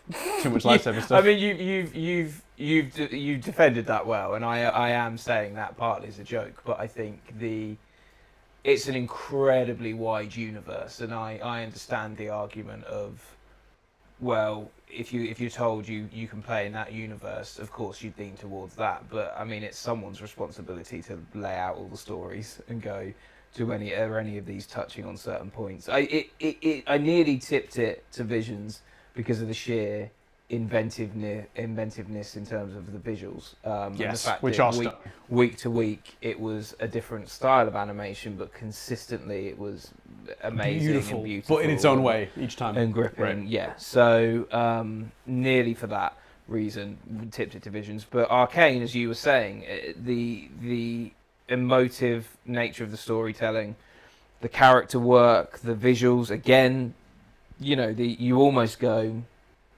Visions has the ability to look that different week to week because it's anthology. Arcane also found excuses and reasons to look different episode to episode, or sequence to sequence, as we talked about earlier. Yes. And it's just one of the best plotted shows this year, and the way the story unfolds was just really gripping. We did our review of the show, so it's hard to, like, without repeating ourselves. Although we did spend most of that review discussing Imagine Dragons, because Imagine Dragons did the theme tune for that show, and were prominently featured. And we concluded that we loved them. We thought they were great. Yeah. Mm-hmm. I'm seeing them next week. You're seeing them live next week? Ah. I didn't know they were still. Nice. I didn't know they were still touring. I assume they just They're, call. no, they're playing. I don't know if this is where you're seeing them, but they're playing Milton Keynes Bowl, or stadium, MK Stadium. It's huge. It's a stadium show. One song stretched over 90 minutes. Incredible. they say it's different songs, but it's one low rumble from the stage for about an hour. Connor's never going to film this again. You know what's funny about this is like I really don't feel that passionately either way about Imagine Dragons. No, Like, Imagine it's just an easy target. But I am enjoying Connor's reactions. Imagine Dragons are great. Fine. They're fine. They exist. A friend's first dance was to them. I got a lot of time for Imagine Dragons. They do what they do very well. Yes.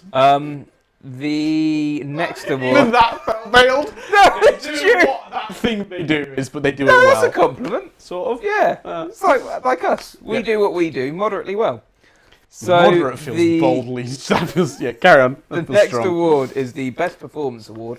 Originally, the Most Surprising Performance Award. Oh, God, long list. So it went to Jack Whitehall when it was Most Surprising Performance, and then we kind of made it Best Performance. And it went to Olivia Colman, Peter Dinklage, Sarah Lancaster, Rami Malek, Ron Cephas-Jones, Freddie Highmore, Hannah Gatsby, Anthony Starr, and Anna Taylor-Joy. Yeah, I need to ask you for the chess The thing. Queen's Gambit. The Queen's Gambit, thank you. Yes. Otherwise known as the chess thing. Dan, I don't know if it's me going first, but Dan has nominated. Hey, we got different answers. Hey, Wait, Dan has finally. nominated Michael Keaton. And Chris has nominated Oscar Isaac for Moon Knight. Yes, also a very good performance. Yes. Do you want to start on Oscar Isaac, or shall I start on Mr. Keaton? Yeah. So I watched it recently. No, I mean that is true. Oh, for Moon Knight. Yeah, Yeah. no, I caught up on Moonlight for this. No, here's the thing. Michael Keaton was my other choice. I'd be very happy for it to go to Michael Keaton. There were moments watching Moonlight. Oh, I didn't actually say. Sorry, Michael Keaton for his performance in Dope In Sick. Dope Sick. We didn't say the name of the show. Sorry, Dope Sick. Yes. No, that's fine. The reason I went for Oscar Isaacs over Michael Keaton is that there were moments in Moon Knight that I genuinely forgot I was watching one actor. What's this? We've had a comment that just says they do what they do well, over and over and over and over again. That's not us, Connor. That's the comment. Can't get mad at us. Get mad at us. That's the comment section, mate. We're just repeating what they say. And if anyone in the comment section feels the need to put more insults for Imagine Dragons that we can repeat scot-free, You know what it is, mate. You know what to do. They just want to hear you defend them and release those sultry tones. He's shaking his head. He's reaching the end of this bit, which is exactly the point where I'll just keep ploughing on with it.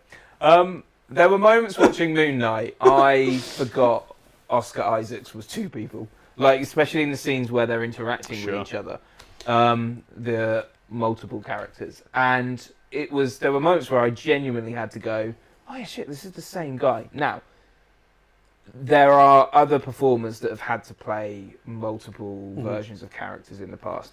And I think that is the argument, should we choose to make it a big debate, that, you know, you could easily go down, well, you know, just because it's the most acting.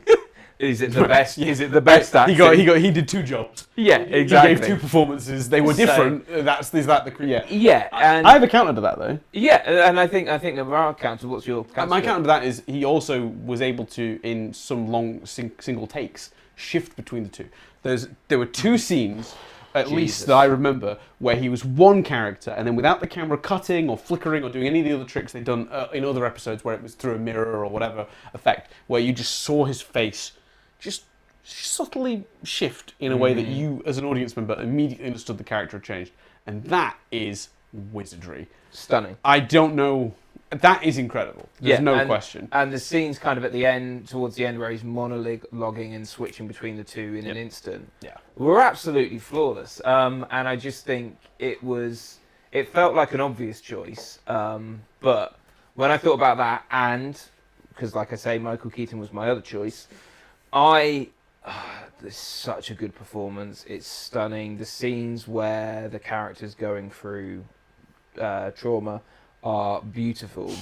But I found myself going, that it's kind of like nominating Olivia Colman. It's kind of like, well, yeah, it's Michael Keaton. He was absolutely stunning in it, as he's been stunning in other things. Now, Oscar Isaacs has obviously been very good in other things. But it's not so much that And in a way, the counter to this is, well, why should that mean it's a bad thing? But it's my kind of conclusion was it was Michael Keaton doing amazing Michael Keaton acting. That's why I went with Oscar Isaacs. But again, these to me were the two best choices, so I wouldn't be worried about either. And I've not argued against Keaton because I don't want to argue against Keaton because it was incredible. It was absolutely brilliant. I mean, and it was actually, it was you actually that really brought me, because I was enjoying that show, but my brain initially hadn't gone like, this is the most stunning performance I've ever seen. But we reviewed it midway through. I don't know if you recall this, but we reviewed it before it ended. We reviewed it when there was two. I was going to use my own words against me. Well, I mean, yeah, it's a great shout. It's a good tactic. It's a good tactic. You can't really defend it because it's what you said. Yeah. You talked about how how the character. They wanted you to think the character was in a certain situation in the opening episodes, and the reveal later is that his situation is actually very different. But what you were complimenting was that he gave a performance that could be read either way to help disguise a surprise. I didn't mean for that to rhyme.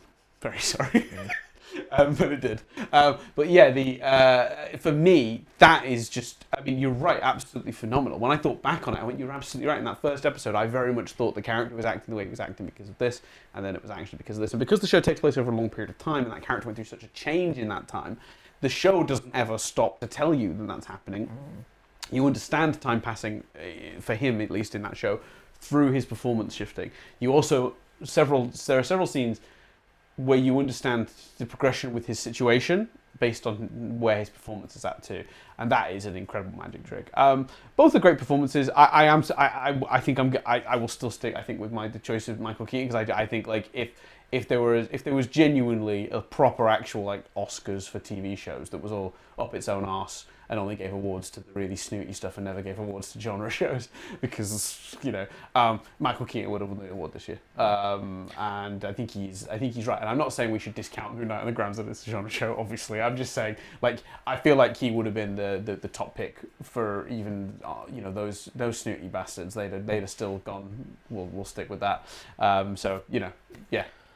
I was drunk when I said that. So that's, my counter. No, I think you're absolutely right. And I think the read both ways is interesting because obviously Oscar Isaacs is literally reading things two different ways. But I'm more than happy for it to go to Keaton. So, Keaton? Michael Keaton. Michael Keaton getting some awards. You just call him Ronan Keaton. Did he? Did you hear Ronan Keaton? I don't know, whatever. It's late. I'm tired. I don't know. Just sorry.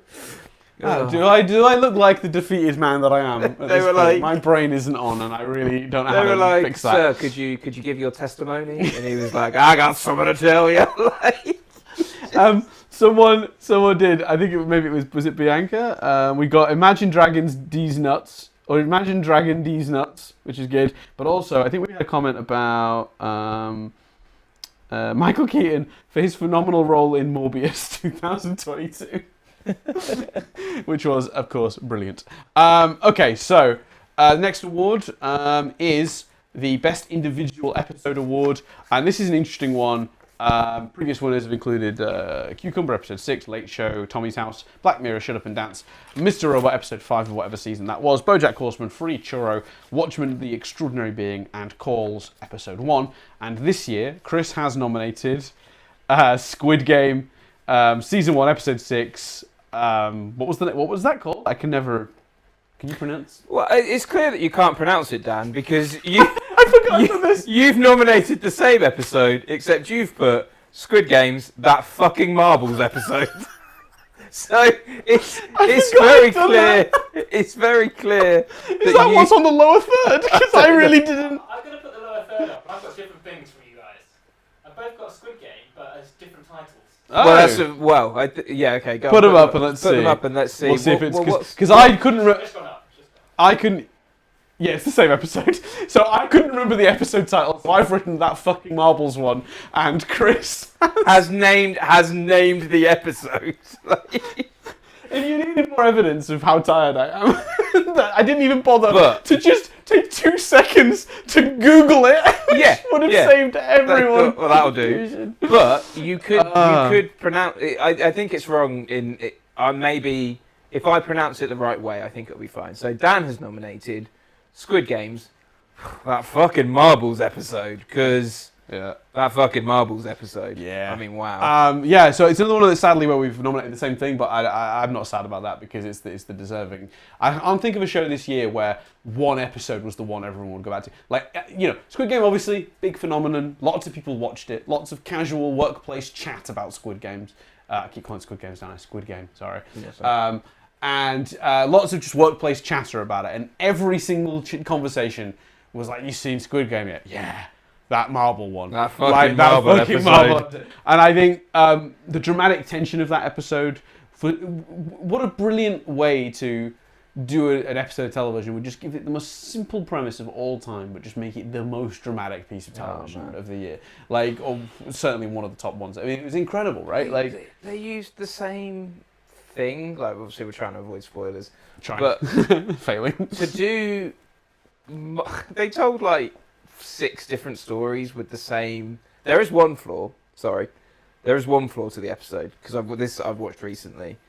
The husband and wife I wanted to see, but then that's quite powerful not seeing that. Right. But like, so they have these pockets, and you could, as you said, watching it in the context of the show, it's stunning.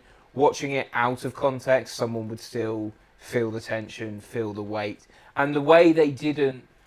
The part of the premise is everyone's playing a game, but they're in pairs, but each pair is doing something different. Yes. One pair is just going to fight to the death because fuck it. One pair is in a horrible situation. Another pair is just talking, just talking, just sat talking. It's so powerful. It's so gripping. And it's just, again, and it's the same answer because it is the answer. Like, what other Severance final episode for the sheer excitement? Yeah. But when I watched, because I caught up on Squid Game for this, and when I watched that episode, the whole episode, I'm just like, and it just gets more and more. Not only that, you're going, again, to be deliberately vague, you're going, well, I mean, they're not going to do that, are they? Like, something's going to happen. Nope. It's amazing. Yeah, it really is. And I think as well, for an episode to sum up what's great about the entire show in one condensed episode is also incredible, because the brilliance of Squid Game is that it's these versions of kid games with high stakes. And that is what the show plays on for its entire season, multiple times. I think that's the purest version of it, because it is such... The thing they're doing is so low stakes, but the consequences are so high stakes. And it's perfect for giving all the characters plenty of opportunity to be explored. And like, it's just such an incredible benefit that this show has over so many other shows. Because another show of this type would have been so much more action oriented. You'd have lost a lot of the character stuff. But you know, I can't express enough how impressive that feat was. Yeah. So yeah. So there you go. Now we've got best cast.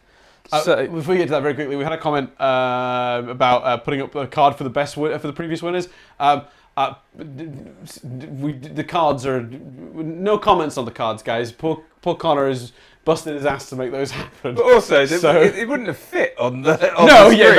That too. I understand the feedback, and if we pre-record one of these in future and we get a chance to edit it, we'll definitely do that. But for what we're doing live, nil point. No. Any preparation on my part.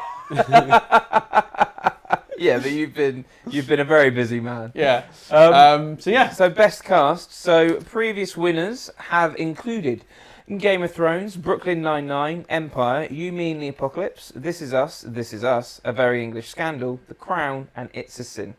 Dan has nominated for best cast the cast of Squid Games. Squid Game, Chris. Well, I don't know anymore. I just don't know. Oh my god! I know. I'm so sorry. What are you doing? Chris has also done the cast of Squid Game, and the worst part is we've got another couple of ones we've pre-decided coming up next as well. Fuck me. But again, right. So for me, the other choice. You look genuinely annoyed. For me, Sad Dan? Are we going to get the sad Dan meme? No, I'm covering my mouth. So that you don't reveal it. No, I don't Go on, want to. take I don't want to it. meme about it. I'll do it this way. Look. I'll be sad behind this. But your eyes look kind of happy. Maybe that's the trick. Maybe, Wait. Maybe Put it up. And either smile or frown, and I've got to guess which you're doing. I'm gonna give me a second to laugh at that premise. Yeah, Right, now I'll do it. Smile. Damn it! Yeah. How did you know? Look. Again, look. So my other choice was the after party. Okay? Yeah, great. So my thinking with the after party, to actually discuss another show and not one show all the time, my reasoning for the after party was the different genres meant they had to play the roles differently each episode. Yes. And it always again felt consistent and was that. 2, they had to shine on their own and be very incredibly individual. Yes. But then also work as a team and have chemistry as an ensemble. Yes. And they did that too. Yes.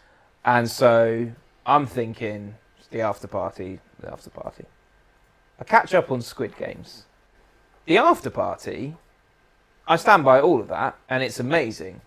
But the after party has Ben Schwartz in it, and Tiffany Haddish, and all these incredible actors that you I mean, Ben Schwartz in particular, it was stunning. When Ben Schwartz plays a character like that, you bring a lot of your knowledge of Ben Schwartz to that. Do you know what I mean? You bring a lot of, he's great when he does this thing. Yeah. So when he's doing that thing, you're going, it's great because he's great when he does this thing. Right. Squid Game, we didn't know those actors. We didn't know who they were, and certainly, not because obviously it's an international show, so maybe that's naive. Maybe they've done other things. I was going to say, I do think this. this cast are it's all established, and I assume. Yeah, but the worldwide impact that cast made when they maybe outside of their respective countries weren't as well known is one just hugely commendable, and you got to give them points for that.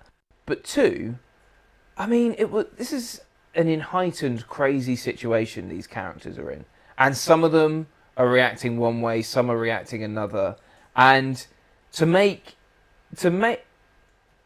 you believe every version of that reaction, to make you believe that everything feels realistic and real.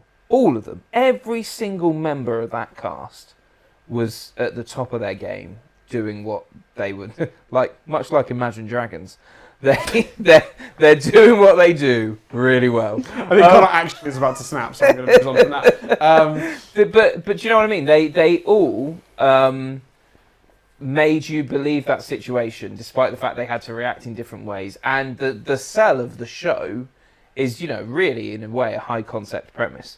So to make it feel so real and so raw when it's naturally in concept alone, high concept, it's the same answer, because how could it be anything else? Yeah, and I think in terms of the known of the actors, obviously, I think it is tricky because you're right. Ben Schwartz was cast to do the thing he's done before, so it's an impressive performance, but you've seen that performance before. And the cast of Squid Game, I assume, have played many.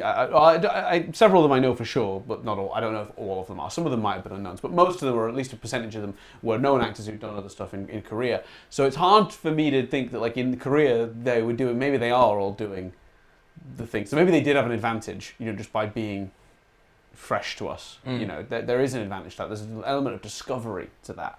It's hard when I watch Matt Smith in roles now not to be thinking about his performance as the Doctor and how that's informing what he's doing. So they did have an advantage, but I would say that the level of acting on that show really elevates what is otherwise potentially very silly material. And I think they actually found a way to give it a lot more heart and depth than it on the paper maybe deserved. Because sometimes it was a wacky show, Squid Game. It was so heightened, but they really grounded it. And I actually think you take that cast away, you put worse actors in, I think the show is significantly worse for it. Whereas I still think After Party is great with a worse cast. Not only that, let's not forget, a good percentage of the performers were performing behind masks. And they were brilliant. Too, yes. Like you couldn't. Yeah, they were that's also- threatening and powerful, Yeah, right. even though we couldn't see their Yes. faces. Yeah. So Squid Game. We've had some. I don't know if Richard is a little bit behind because I think he's commenting about the Neighbours thing. So he said, "I'm glad it was included. I can't wait for our appearance. It'll be a great day." That's because Richard and Adam are coming on the Neighbours podcast. So I'm glad he's tuning in. I'm glad he's excited for that. And Cram, good to have you with us. Fretzel's right. It may get confusing in the comments because Cram's behind, but good to see you here, my friend. Very good to see you. Yeah. To everyone who's watching, to all 17 of you. There aren't many, but we love you. And I also, adore them. Adore yeah. them. I was you. never, the number, as long as people are tuning in and they're happy. A lot of people are still here for the potential glimpse of Connor. That's fine too. It's a good time. So the next award, this one I think we might have a different answer on. God, I hope. It's Best Streaming Feature. And previous winners, just one. Last year, Chris torpedoed my award, minute one, by choosing Hamilton, which was not the spirit of the award, but he had to win because it was so good. Yeah, and it was a streaming. It was classified as a streaming. I know, feature. but the fact you've had to use the word "it was classified" is a bit like saying, "Oh, it was technically legal." If you haven't add the word "technically," you've probably gone wrong somewhere. Well, if you feel that strongly about it, why is it still Hamilton? Because Hamilton's so fucking good, and you know that you were gonna win me over with that. Anyway, so this year Chris has nominated Coda. Oh, that's interesting. We have a different. Annoyingly, I would have chosen something different if I'd have known you were going to choose Coda. Would you? Well, we might have to get to that. Go Dan has chosen Don't Look Up. Yes. So I chose Don't Look Up on the grounds of I was 99.9% sure you were going to choose my other choice, which was Tick Tick Boom, and we could have a little bit of a nice, lovey chat about these two movies that we, and pick one of them, and I didn't really mind because I liked both very much. The fact that Tick Tick Boom is no longer on the table is sad to me. I wouldn't say that, but carry on. I'll just talk about my choice and then we'll get to Coda. So for me, Don't Look Up was just a spectacularly well written, shot, acted film, especially in the streaming market. It's a tough market, and we've known in the past that like a lot of streaming services when they produce movies have mixed results. I think is fair to say. I think there aren't a huge number of really top tier streaming movies, like in terms of the quality. So there's just been a lot of failure on that department. I don't think any of the streaming services have really consistently got it right yet. And I was really relieved that Don't Look Up was as good as it was. I thought it had a great message. I thought it delivered it in a really overt way, but on purpose. It wasn't being subtle or shy about its message, but it was doing it. It was playing it for comedy, not drama, which I think is how you get away with that. If you want to just wear it on your sleeve really overtly and preach, you have to do it as a comedy. Because if you try and do that as a drama, you lose all sense of realism in your world. So yeah, I just thought it was an incredible message, really well told, brilliantly acted, very fun. It has a flaw. It was too long, which is I think would be the reasonable counter to give Coda the award. But yeah, so that was I'll keep it short because I'm so conscious of how many awards we have left to do. No, but I think this is an interesting discussion. And we've got some joints coming up that'll be quite quick. So it was between Coda and Tick Tick Boom for me. And sometimes in these awards, you got to go with your heart, right? It's 12:30 on Friday night. Friday night. No, because I know when you handed in your nominations. Yes, Saturday so morning, it's same as me. It's Friday night. Yeah, it's 12:30. Jess is away, and I'm going. Hold on a sec. Did you just? The camera's just spun round. Did you? Is it because I've leaned back? Oh, sorry. I didn't know if Connor moved the camera to himself to give the sneaky peek. No. I have no idea what just happened. I have no idea what happened, but I'm excited by it. It should be worth noting, so for anyone who's confused, Connor's brought these incredible cameras that swivel and tilt and pivot all on their own, and he can control them from his chair without having to get up, which is both brilliant and lazy. And it's really cool tech. So yeah, and I've realised that me leaning back might have caused one of them to move. So I'm sorry. Oh, right, okay. I hope it's not that. I hope he's given the audience a sneaky peek of what's going on. Of himself. Right, so it's 12:30. And Jess is away. I'm on my own. Connor, do you want me to make up a bed for you for tonight? Because this sounds like it's gonna. I didn't think we'd been going that long. We have been going quite long. Yes! Right. This is my point. Well, let me tell the story. So it's 12:30. I've got some toast. Because I have. I'd had a quiche earlier in the day. Why is this but relevant? I fancied a snack. Why is this relevant? And I put on Coda because it won the Oscar, got a lot of buzz, and I was like, I should probably watch The that. quiche and the toast better factor into this story. To see, no, it doesn't. No. To see if I'm going to. Basically, I knew it was a film that I should probably watch. Because it could be in contention for this award. And I put it on, and I'm expecting to kind of pause it, go up, maybe get a third bit of toast. That's how it's relevant. He worked it in, everyone. Congrats. There we go. And I'm just taken in by the story. And you know what? I can, and I will try. So much of the answer for me is I haven't felt that way personally watching a film I felt like I was watching Good Will Hunting. I felt like I was watching The Fundamentals of Caring or Stand By Me. You know the way those feel. I real... love so much that you put The Fundamentals of Caring next to Stand By Me. I agree with you, but but to the average, I'm talking personal. To the average viewer, the fact that you just put Fundamentals of Caring, a weird Paul Rudd Netflix movie that no one saw, next to Stand By Me and Good Will Hunting, of course, is hilarious. I agree with you. If anyone hasn't seen Fundamentals of Caring, you should. By the way, separate note. You know the way a really strong character story makes you feel, and I was so drawn in. There were points where I welled up. I nearly cried. I was so taken by the characters. The representation of it is incredible.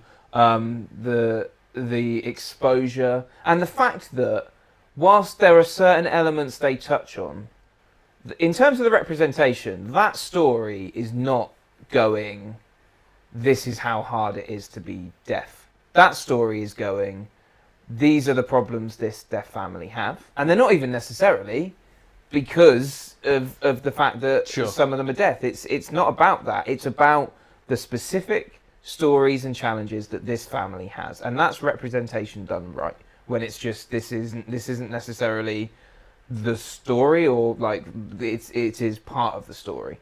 And a big part of it, but you know what I mean there when I say that about representation done right. It's got an incredible lead performance. Supplementary cast are also very good. Pardon, sorry? The supplementary cast are amazing. And mate, I had so much to do this weekend. The very fact that I was watching it at 12:30 shows you how much I had to do. Watched it again the next day with Jess. I was so taken by that movie. Wow. I thought it was so heartwarming. And like you with Don't Look Up, I know the flaws, and I've looked up the flaws, and I know that even some members of the deaf community didn't like the representation. Even like that film has had criticisms, and I'm not saying that's unfair. Those criticisms, it's an incredibly personal choice, but you got to do that on some awards. Yeah, no, 100%, and I don't disagree. I mean, I also watched the film like kind of late night, expecting maybe only to watch half of it, and watched half the next day, and ended up staying up watching it. We may have watched it simultaneously without realizing it was very late. Finished at like 2 in the morning. We could have phoned each other and cried. Oh, we could have. Except, I wasn't quite as taken by the emotionality of it. I understood what they were going for with the characters and the emotions, and I did, particularly the father-daughter side of it towards the end was really well done. But the problem for me was that while she was very well realized as a character, I thought the other characters were all slightly one note, which meant they could, squeeze drama out of them when they needed them to, but otherwise they were just saying the same things they'd said from minute one of the movie. And I'm not saying every character needs an arc, but at least someone that isn't the daughter. And now the father goes on a journey at the end, but it's very, it's third act. It all happens in the third act for him.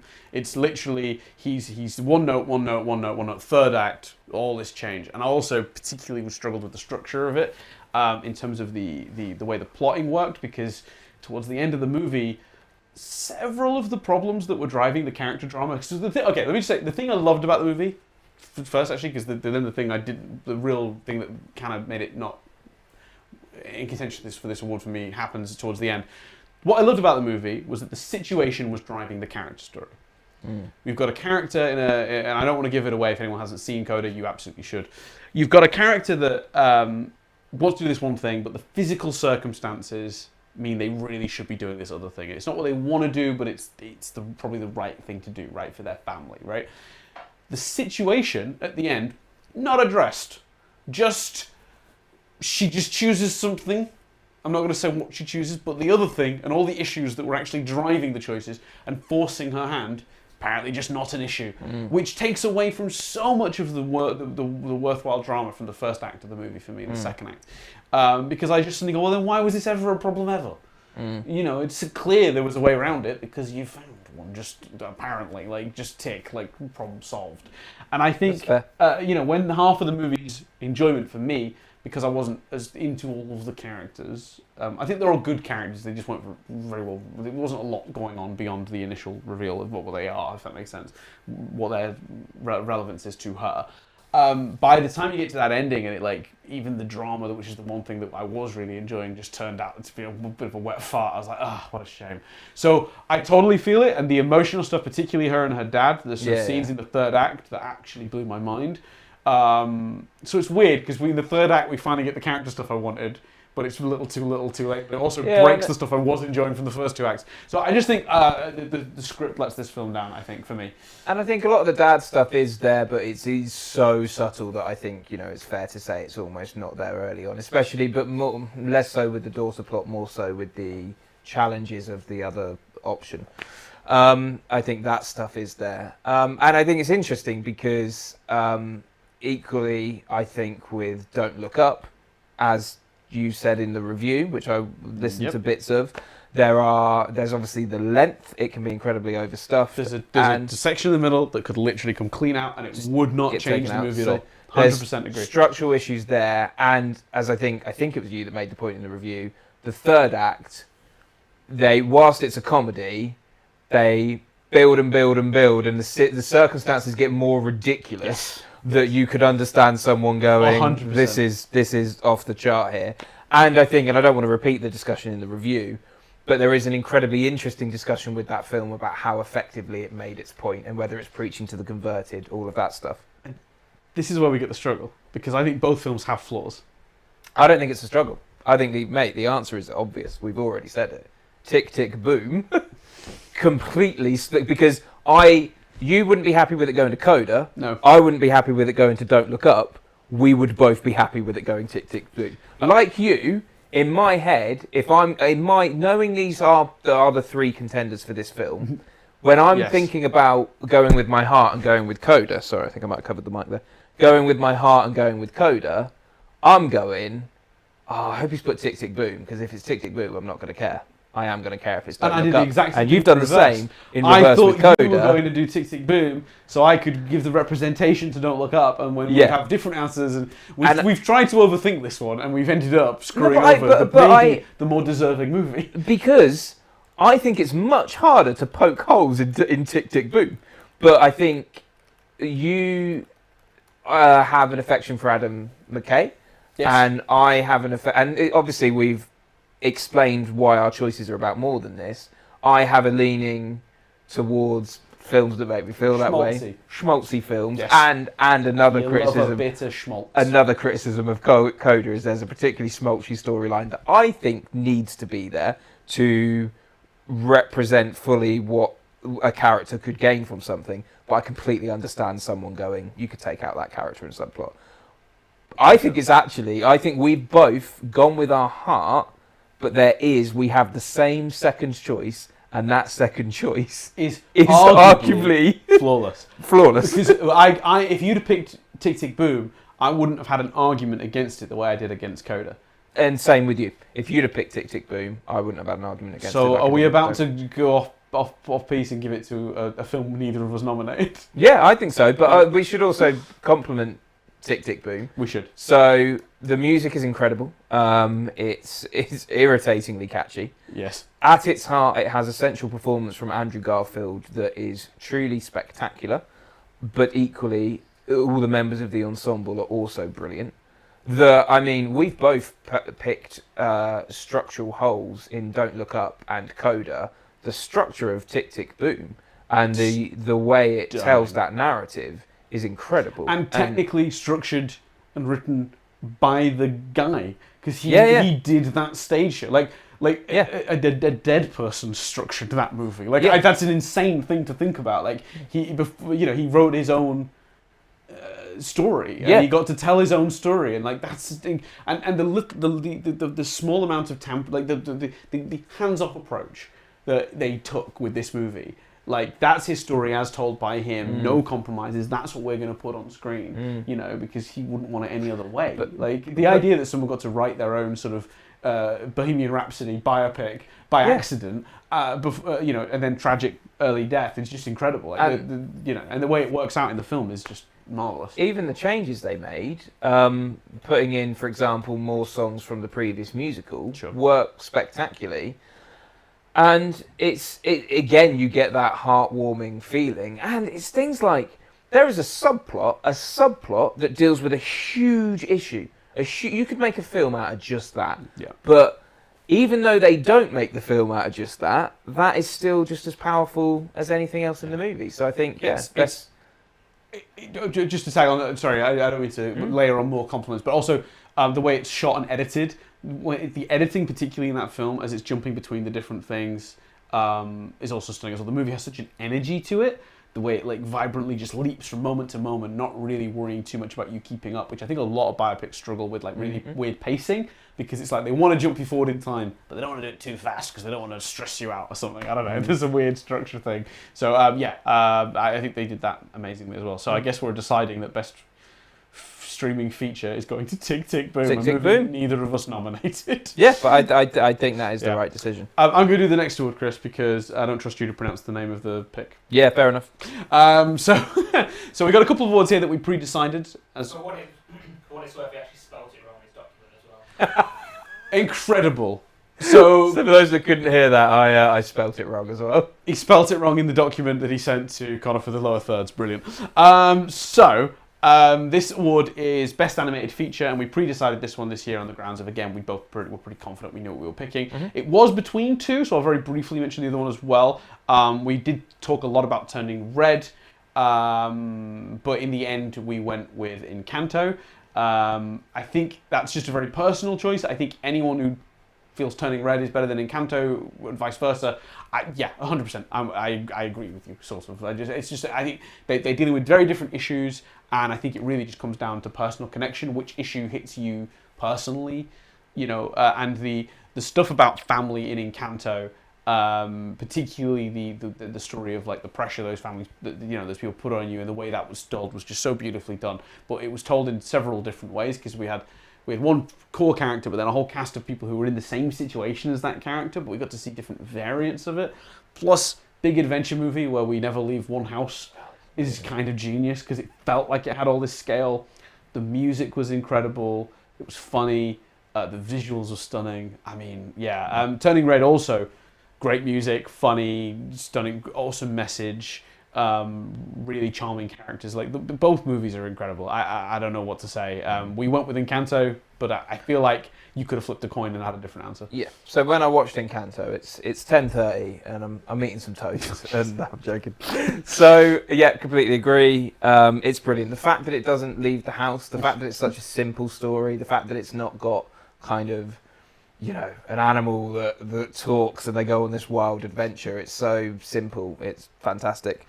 Previous winners of that award, by the way, was Soul last year. No, not Soul, sorry. Very much not Soul. It was... What was it last year? Did I not read out? Sorry, no, it was the Mitchells vs. Mitchells vs. Machines, which was incredible. So, to keep the pace, Best Show We Aren't Watching is an award that goes to a show that's, by all accounts, incredible that for some reason we're not watching.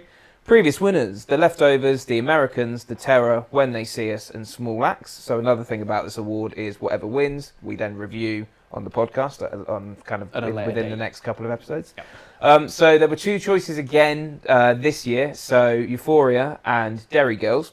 So I bring up the fact that there were two because very similar reasoning for both. But one kind of in America, one in the UK. So everyone talking about them, lots of critical acclaim, lots of buzz on social media. Clearly incredibly popular and doing really great work. So we kind of all the reasons for the shows were kind of level pegging. To be honest, the reason we went for Derry Girls is because Derry Girls has now finished, and we didn't want to. We kind of kicked ourselves with Line of Duty in we watched it way too late, and we didn't get a chance to give it a static award.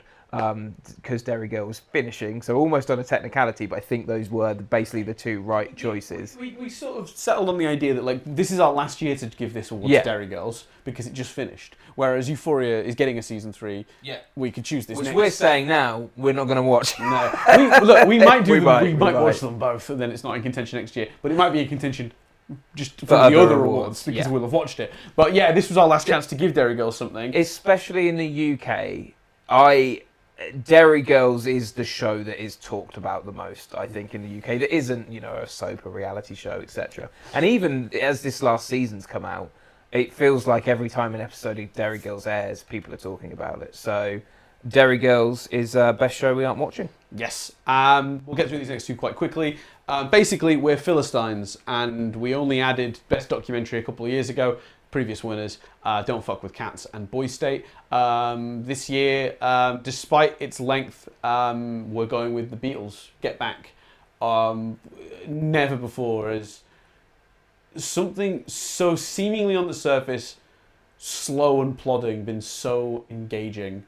It's amazing that at that length and at that pace that it sets, that is as entertaining as it is.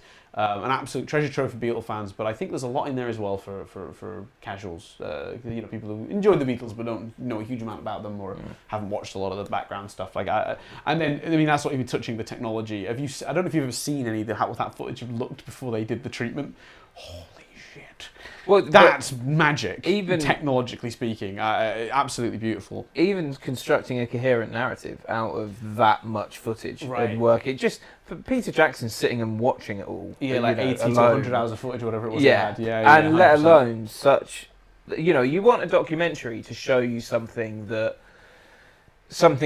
that seeing the real factual version of that event is more exciting than a fictional version could ever be. The scene in which Paul McCartney constructs Get Back on screen, nearly nominated that for best scene because it's an incredible moment. It's an incredible moment, because he's just sort of like at first it's nothing, and because we have this 8-hour behemoth to sort of let it play out. And you just watch it come together over 5 minutes, 10 minutes. You just raw, just the footage of him creating this incredible song. And it truly makes use of the documentary, of a documentary of that genre. So yeah, Get Back, best documentary. So now we come to the Best Other Awards, or to give it its full title, Best Show That Isn't a Drama, Comedy, Dramedy or Animated, aka Would This Not Have Been Easier If We Just Said Other Award, Best Other Award. I'm not sure what's happened with the lower third, but kind of looks nervous. I can't wait to see what this looks like on screen. There's a slight delay, so I'll let you know, Chris. But just a little comment we had, by the way, is as a Beatles fan, it was amazing. My wife was less impressed. That comes from Adam Clash. Yeah, we talk about that when we reviewed it. Get Back, absolutely, you can level criticism at it as well. It really worked for us. Also enjoyed one of my favourite moments as well, the part where Ringo and George mess around with Octopus's Garden. Yes. So just to get away from John and Paul fighting, they're just like, I'm going to write a little song. Yeah. It's great. Fantastic. It's beautiful. Anyway. So previous winners of the Best Other Award include Dave Gorman's Modern Life is Goodish, Last Week Tonight, Taskmaster, Who is America, The Circle and Drag Race UK. This year we've decided to give it to Clarkson's Farm. If any of you are thinking, isn't that technically a documentary? It is a classed as documentary, but there are so many elements of it that are structured reality, so it feels like kind of Top Gear or one of those shows where, they've structured the scenario for the show. The lower third looks amazing. That we felt we could get away, and wanted to get away, because it's our awards, it's our rules, fuck it. We really wanted to acknowledge this show, so the key thing for us was just the way it was so entertaining but also informative. The way it genuinely detailed elements of farming. It showed you what farming was. See, the camera moved again, which just makes me think whenever I'm talking, Connor is just putting it on himself. God forbid you ever get on actual television. I know. Yeah, these cameras are moving. Does anyone know about this? Is someone doing something about these cameras that keep moving? There's a red light on that one. That's fair. That's very fair. He's so easily distracted. I'm glad the cat is out because I feel like if the cat wandered through the room like that, he'd be like, sorry everyone, podcast stops. I'm going to look at this cat and comment on it. Fair enough. Like I was saying about Clarkson's farm, it's 12:30. I'm having some toast. Right. It was so informative about farming and Yes, educated so seamlessly, and was still incredibly entertaining, and made people like Jeremy Clarkson for that alone. We've only reviewed it recently, and we've got a shitload of awards to do. But Clarkson's Farm. Yeah, I just to very quickly tag, because I know we don't want to extend too much, but I think what was amazing about Clarkson's Farm was its ability to feel so honest about what the subject matter it was tackling, and I think it actually really weirdly humanized Jeremy Clarkson, which who knew that was possible.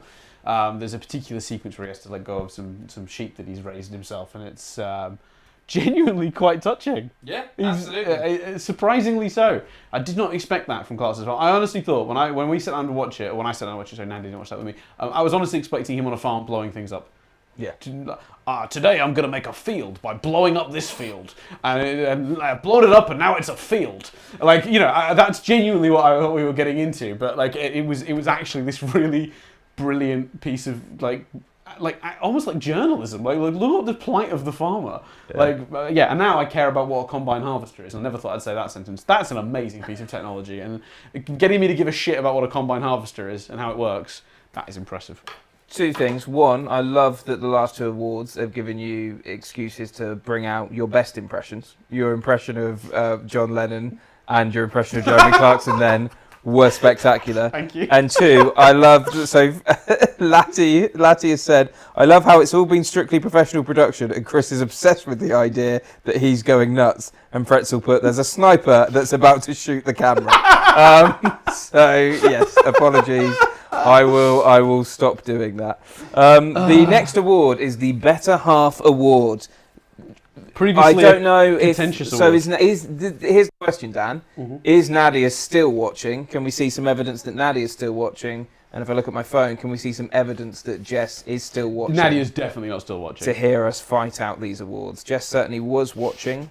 I don't know if she is now. We shall wait and see if evidence comes in. So We've had I think from Bianca, we've tried bombing this field to get rid of it, but blowing up the field, it turns out, just makes a bigger field. Yeah, that was very good. Very good. So Nadia has chosen Minx, and Jess has chosen Dopesick. Very good choices all round. Great choices. Yes. Go first. So I think for Nadia, I'm going to read exactly what she told me to start with, and then I'll get into the actual because Nadia likes to review shows in I think she quite enjoys just saying the superficial things that were fun about the show, because she's not really as into all the deep narrative discussion and analysis that we do, where we try to break something down. She had 3 points to be made in favour of Minx, and I'll read them verbatim. Yep. Set in the sexiest of times, no context. That was the observation. It is the sexiest of times. It was the sexiest of times. Until this room with Connor in it. But Nick Miller as a pornographer. That was the next one. Contextless, just that. And then the cream crocheted dress. I don't think if she respects Jake Johnson enough to use his actual name, I don't think. At least she didn't call him Peter B. Parker or Fat Spider-Man or whatever. The actual, I think, thing with No, Minx. don't put words in her mouth, Dan. That's her argument. Nick Miller as whoever it was. I think the reason Minx won a lot of people over, not specifically talking about Nadia, just in general, was I do think it was an extremely charming show. It was very accessible. It was really fun. Well executed. Really, you had a text from Jess. Well, I've confirmed Jess is still watching by her simply responding in the family WhatsApp group. I never win this, and I was laughing because I've seen confirmation that we have. I know. I said that to her. We have. I've She just, won it 2 years in a row, didn't I have she? just seen. I'm not going mad, Latty. Connor's cut him to himself, but isn't he gorgeous? First time. Is that the first time you've done that? Oh, fair enough. He just cut him to himself eating some pizza. Amazing. And it has received no reaction from the Connor. Oh, no, it has. All the comments. All the comments. Right, we need to know what's on the pizza. And I only know briefly what's on the pizza. Connor's choking now. He's going to go get some water. Oh, no. I'm going to give Connor a minute to deal with that. Yeah, but what I love is Just grab any old cup out of that cupboard there, mate, and fill it with water. There you go. my family members have immediately jumped in. What's on the pizza? What toppings you got? He sounds like a pepperoni man, is one speculation. Not even the best surprise pornographer this year. Nick Offerman in Pam and Tommy. Oh yeah, that's also that's true. true. That's very true. So He sounds like a pepperoni man. Have we stopped choking enough to confirm the contents of the pizza? I can't remember. I ordered it. It's a new. I can tell you, it's a New Yorker. What's on a New Yorker? Pepperoni, mushroom, and ham. Pepperoni, mushroom, and ham. Pepperoni, mushroom, and ham. There we go. Time to gaslight Chris. Oh, because of the fear of. Oh, maybe a little late to bounce audio, but Chris, you're clipping the mic quite a bit. Yeah, I think it's just the position it's in, but hopefully it's not been that bad. No one else. I think it's how loud you Cram, speak. but well, Cram Clipping is. is when it's Oh, it's okay, too I'll loud. go down. But Cram's also watching behind, so I think he's. Oh no, he's delayed, caught up. so- He caught up. Oh, he caught up. He did. He caught up. He's watching it at 1.5 speed or something. Oh, nice. Yeah. Oh, brilliant. Anyway, so sorry to keep referencing the comments. I've just realised for people listening to this as a podcast later on, this is going to be incredibly irritating. We do it every year. Yeah, we do. So Jess, who hasn't won this award as much, chose. Oh no, you give the Minx argument. Yeah, I'd like to give it some welly. I think there's merit to both of these choices. I don't think there's no losers here. I think I'd be happy to concede. I don't think Nadia gets. She'll never listen. She won't even ask who won. We haven't actually had any evidence Nadia is still watching.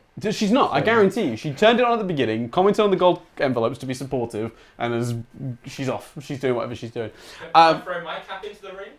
Yeah. Yeah, why not? I can be a better half. Yeah, Oh. absolutely, you can.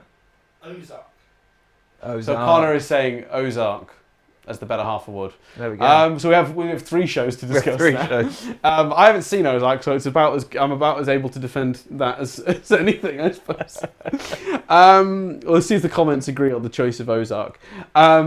So with Minx, I think it's a really charming show. I think it's very funny. I think it was really well written. I think they found a really good way to make quite a hard topic very light, which is actually a really good echo of what the show is about. It's about she has all these very difficult messages that society maybe isn't ready to hear about feminism in the time that she's in, and wanted to push those notions. And somebody coming along going, look, you got to find a nicer package to put this in because you're not gonna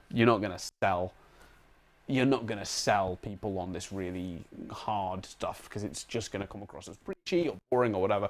So the show ended up being the thing that they're making in the show, which is actually, it manages to be super fun, but it also gets all those messages across. I found it, again, like structurally, like across 10 episodes, really well paced. I thought the story developed really neatly. If I was to throw a criticism at it, I would say the first couple of episodes, they were a bit reluctant to move her character on from her initial reluctance to do the magazine. And that got tiring, I will say, but as a personal criticism. So I would, if you want to throw that out there, I just think like by episode 3, it's like, oh, not another thing I don't want you to do in that magazine that's really important to me. They got out of that eventually, but the first couple episodes, that kind of got a bit one note. But other than that, I mean, I can't think of a show this year that was like quite as good at sort of like being so easy watching, but also having like quite a good message. Yeah, and I love Minx, and actually I unfortunately that was one of the shows I didn't watch with Jess. I think she would have also loved Minx. For her, I mean, Dope Sick is Dope Sick. You know, at its heart, Michael Keaton giving one of the most powerful performances, as we've already discussed. The fact that no show, I think for her, what was so effective was just the amount of real anger, the show's ability. Almost like it was a documentary, to make you feel so angry and devastated at this situation. and the way that even though it was based on real events, it still managed to surprise you because they kind of did both things when telling a real story. They managed to focus in on characters and really tell that character story across a load of characters, not just Michael Keaton's character, and made you feel the emotive character side of things with that. But then also kind of told this is what happened and seemingly why, and just made you feel so much anger at the real event. So you both felt emotional for fictional characters, and then obviously, as a result of that, the real people that were involved. And you felt compelled in that feeling of, how did this happen?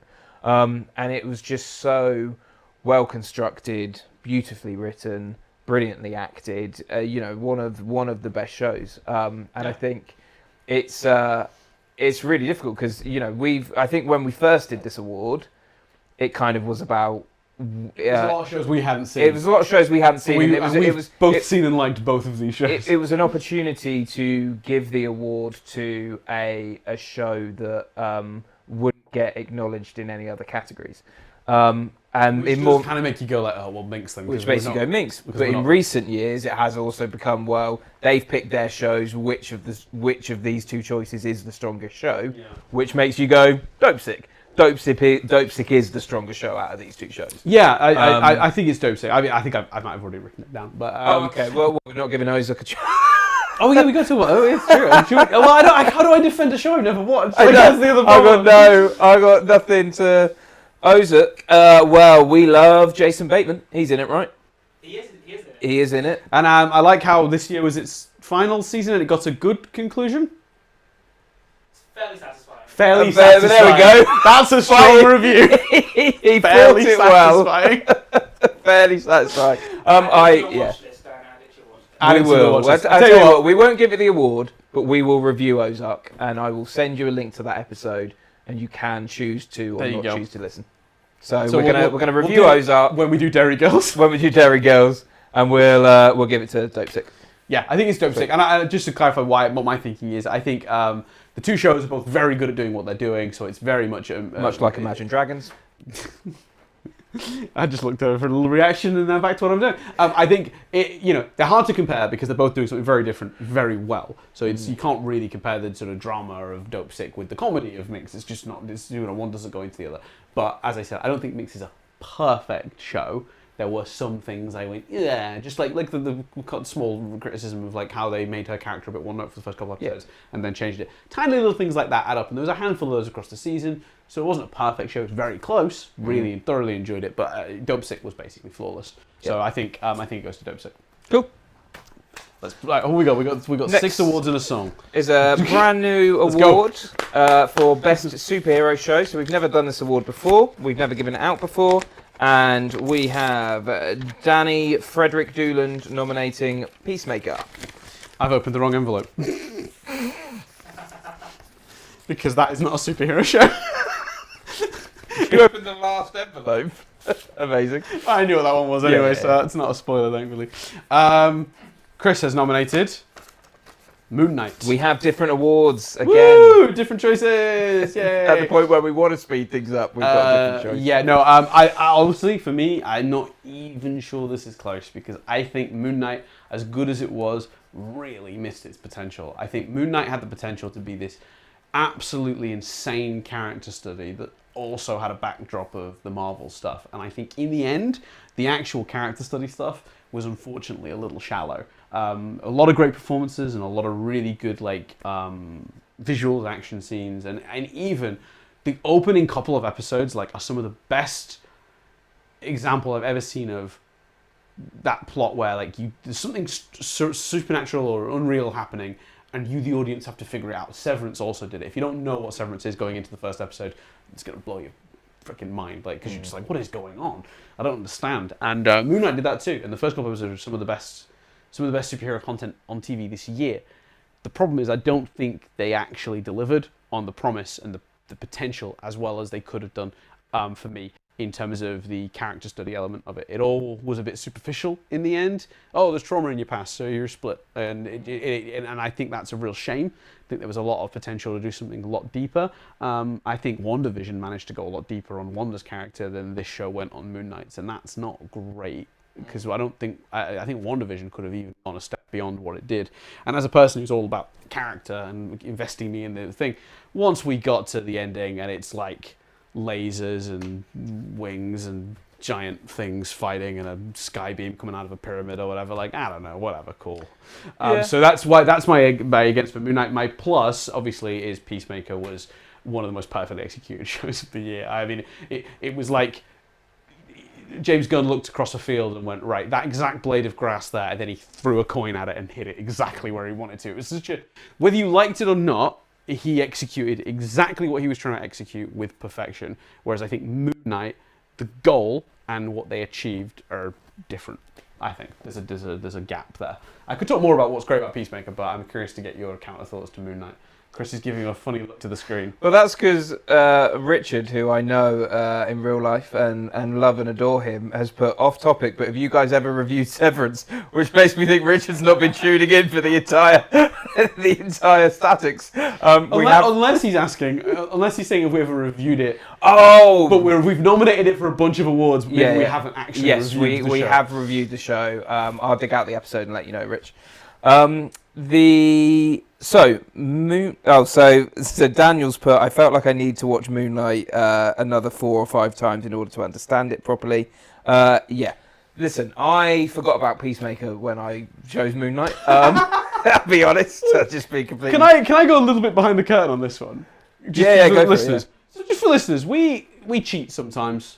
We know there's a show that needs an award, and we have been notorious for this. The reason this show goes on for 26 hours is because, like the laugh from Connor there, the person who's genuinely suffering at our hands right now. That laugh said an awful lot, didn't it? But the reason this award show has gotten out of hand is over the years we've got all these shows we really want to nominate and talk about and give them their praise, because this is an excuse to wrap up a year of television. That's what the Statics has always been. It's not really an award show. Surprise, sorry, anyone who thought these were actual statues we were sending to people. Ben Stiller's is in the mail for Severance. So for me, like, I'm sitting there going like, we cheat. Like last year we had a best fight scene to give the water fight from Thingy a thing, right? But sometimes that happens not on the podcast. Yeah.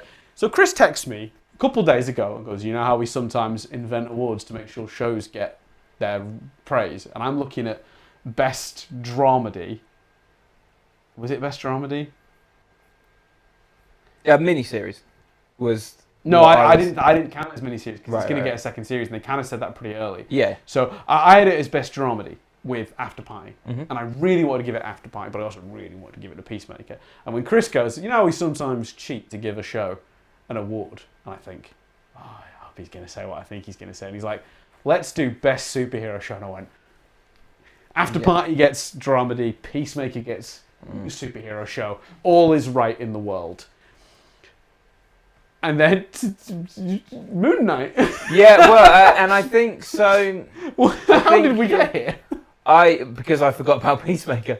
And actually, interestingly, I don't know if you sent any other messages, but a friend watching has just texted me and said, was Loki last year? And I thought Loki was last year, but I just looked it up and double checked, and Loki wasn't. Yeah. Loki aired early July. Loki was a tiny bit inconsistent. I think I probably would have chosen Loki over Moon Knight if I'd have remembered about Loki, because I think Loki just did so many inventive, interesting things. It was Doctor Who, but with Doctor Who's downside of some episodes are just like incredible, and some episodes are like... I think you could feel the COVID pull on some, but I think I would have chosen that over Moon Knight. But I was in the middle of watching Moon Knight, and I think the interesting thing is, we say a lot on this podcast, you're very character based and I'm very story based. Sure. And the story of those last few episodes in particular is really interesting, regardless of what you feel about the execution. I'm happy for... I think if I was trying to, for the sake of the discussion, create an argument against Peacemaker, I'd go, it was very James Gunn, which we've seen before. But actually, even then, I go, well, no, because it was James Gunn unleashed. It was James Gunn like just going for it and just having fun. But in a new with a new canvas, with a new format. Yeah. Like that, James Gunn. What happens to James Gunn when you give him 8 episodes to tell his story, not a 2-hour movie? Yeah. And like the way he was able to tell his story over that period of time, and he got into the characters a lot more. There was a lot more charm to it as a result of that. We got a lot of seeing them interact with each other, and the thing that the Suicide Squad tried to do, making that team feel like a team and feel like they were friends and really came together by the end, was, I thought, done really well. But then I watched Peacemaker and I went, that was a piece of shit in terms of that element of it, because what Peacemaker really did was actually sell me on these group as a group of friends and people that would work together and want to stay working together, and he got to do that because he got to spread it out over that amount of time. The action was great. We've spoken more about Moon Knight, not the actual one, so I'm going to very quickly say, with Peacemaker, the action was great. It had a tone unlike any show I've ever seen. Just like the way that it was shot, the music, like it just felt like nothing else. I think they made a very, very unlikable character very sympathetic, which is in itself impressive. They juggled a hell of a lot of plots and made it all come together in the end in one very cohesive moment. Peacemaker, man. And then the performances, Christ, like John Cena, just like... amazing. Where did... I think it's absolutely Peacemaker. I would say, little update, Rich has put, thanks Chris, I'm a bit behind on NBS. As he said, a couple of years. To be exact, Rich is 250 episodes behind on Nothing But Static. But I adore you for tuning in now, Rich. So, next up is Best of British, which is, again, a fairly new award. Previous winners are Afterlife, Chernobyl, and It's a Sin. Dan has nominated This Is Going to Hurt. Shocker. No, I've done it again. I've opened the wrong one. It's the same one. Turn the pile the other way. That'll do it. That will do it. Here we go. How have I done that twice? Once is embarrassing enough. Yes, okay, good. Chris has nominated My Other Choice. Yeah, and This Is Going to Hurt, My Other Choice. Yeah, We Are Lady Parts, which was an incredible British comedy this year. I don't know, where do you want to start? Where do you want to start? Well, we can start. Yeah, we can. So We Are Lady Parts. So it just incredibly funny. A simple story executed beautifully. Again, it's kind of what I was talking about earlier with Coda. Representation done right. It's not all about the representation. No. But we equally have. I can't think of another show that's done that and given us that spotlight in that way on that community, on that religious group as well when it touches upon religion.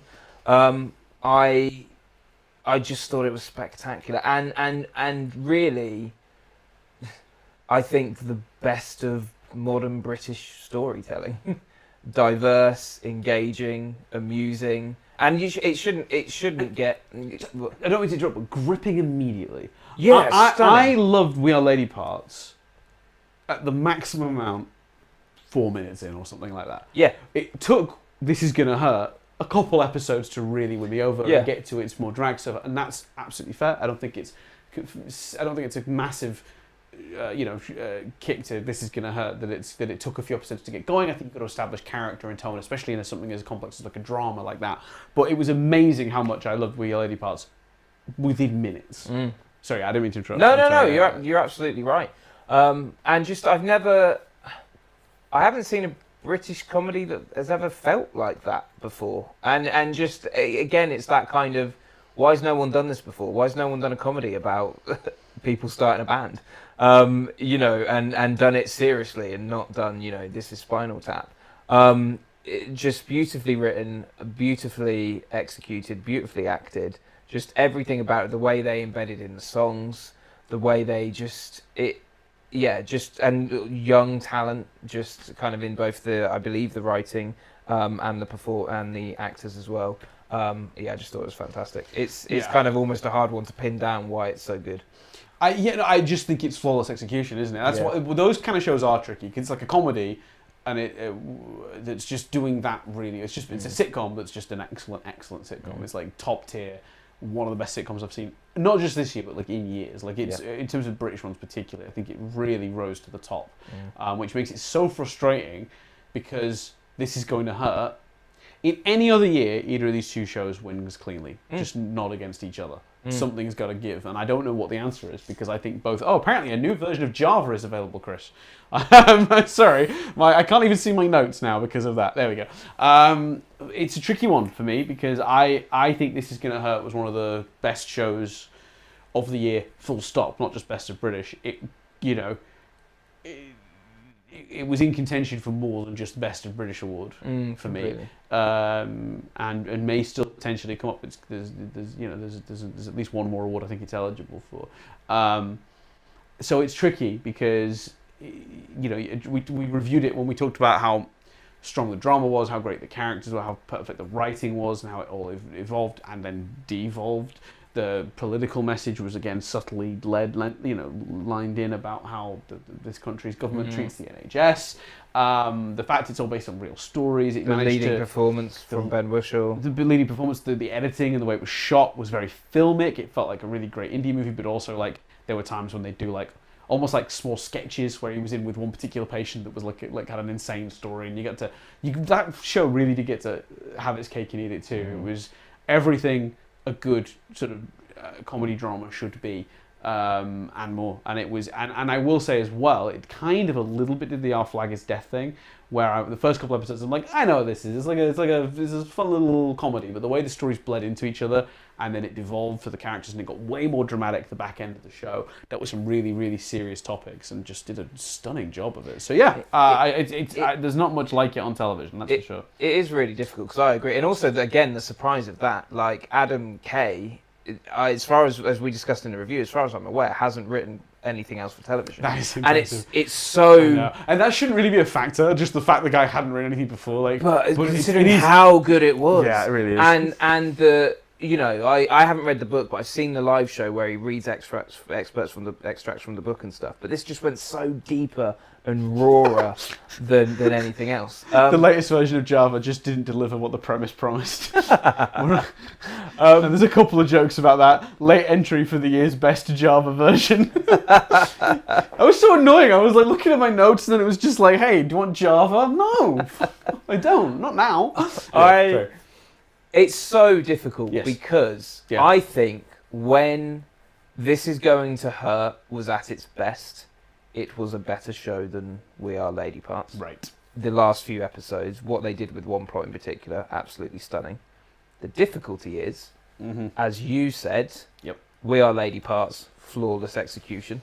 This Is Going to Hurt took a couple of episodes. Right. But you could argue, and I'm not trying to actually fight this because I don't care who wins this. Both these shows are incredible. Like I do care, but I don't care, if that makes sense. Because either way, I'm happy. I think whoever doesn't get this should probably get put to the post, but we'll come back to that. But for me, like you could argue that This Is Going to Hurt, taking a couple of episodes to find its feet, wasn't actually finding its feet, but more just laying the pieces to then execute that incredible drama from the end of the show. Yeah. And without those opening episodes moving the chess pieces into place, does the ending work like it does? And so I think, whilst it's sometimes we do this, and I think it's okay because we want to make sure the shows we're passionate about get awards. Here's my thinking.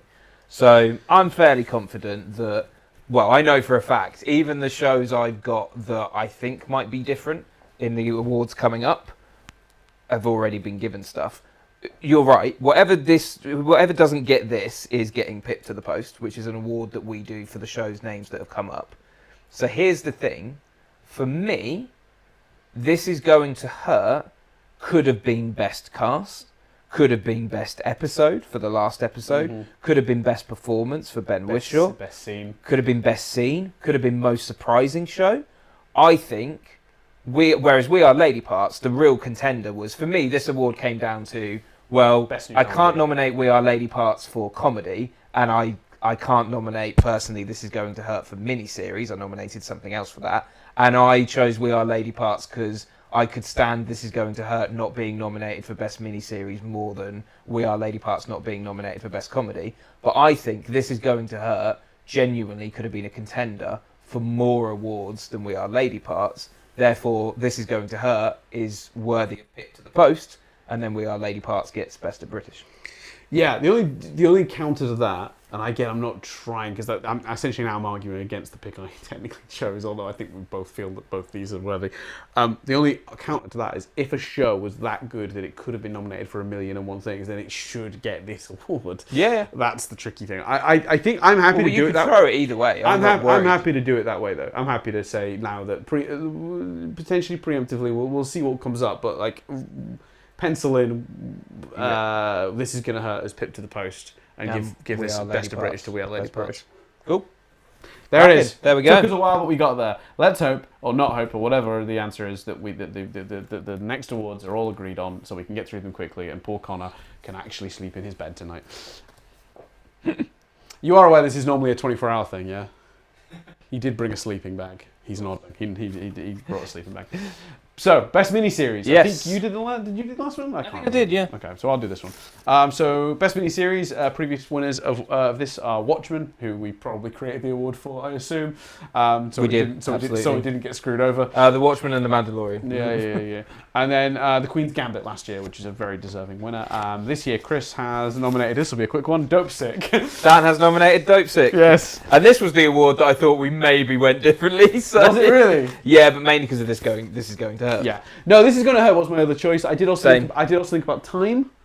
Yes. Yeah. Which was also actually a contender for Best of British. And then Station 11 for me.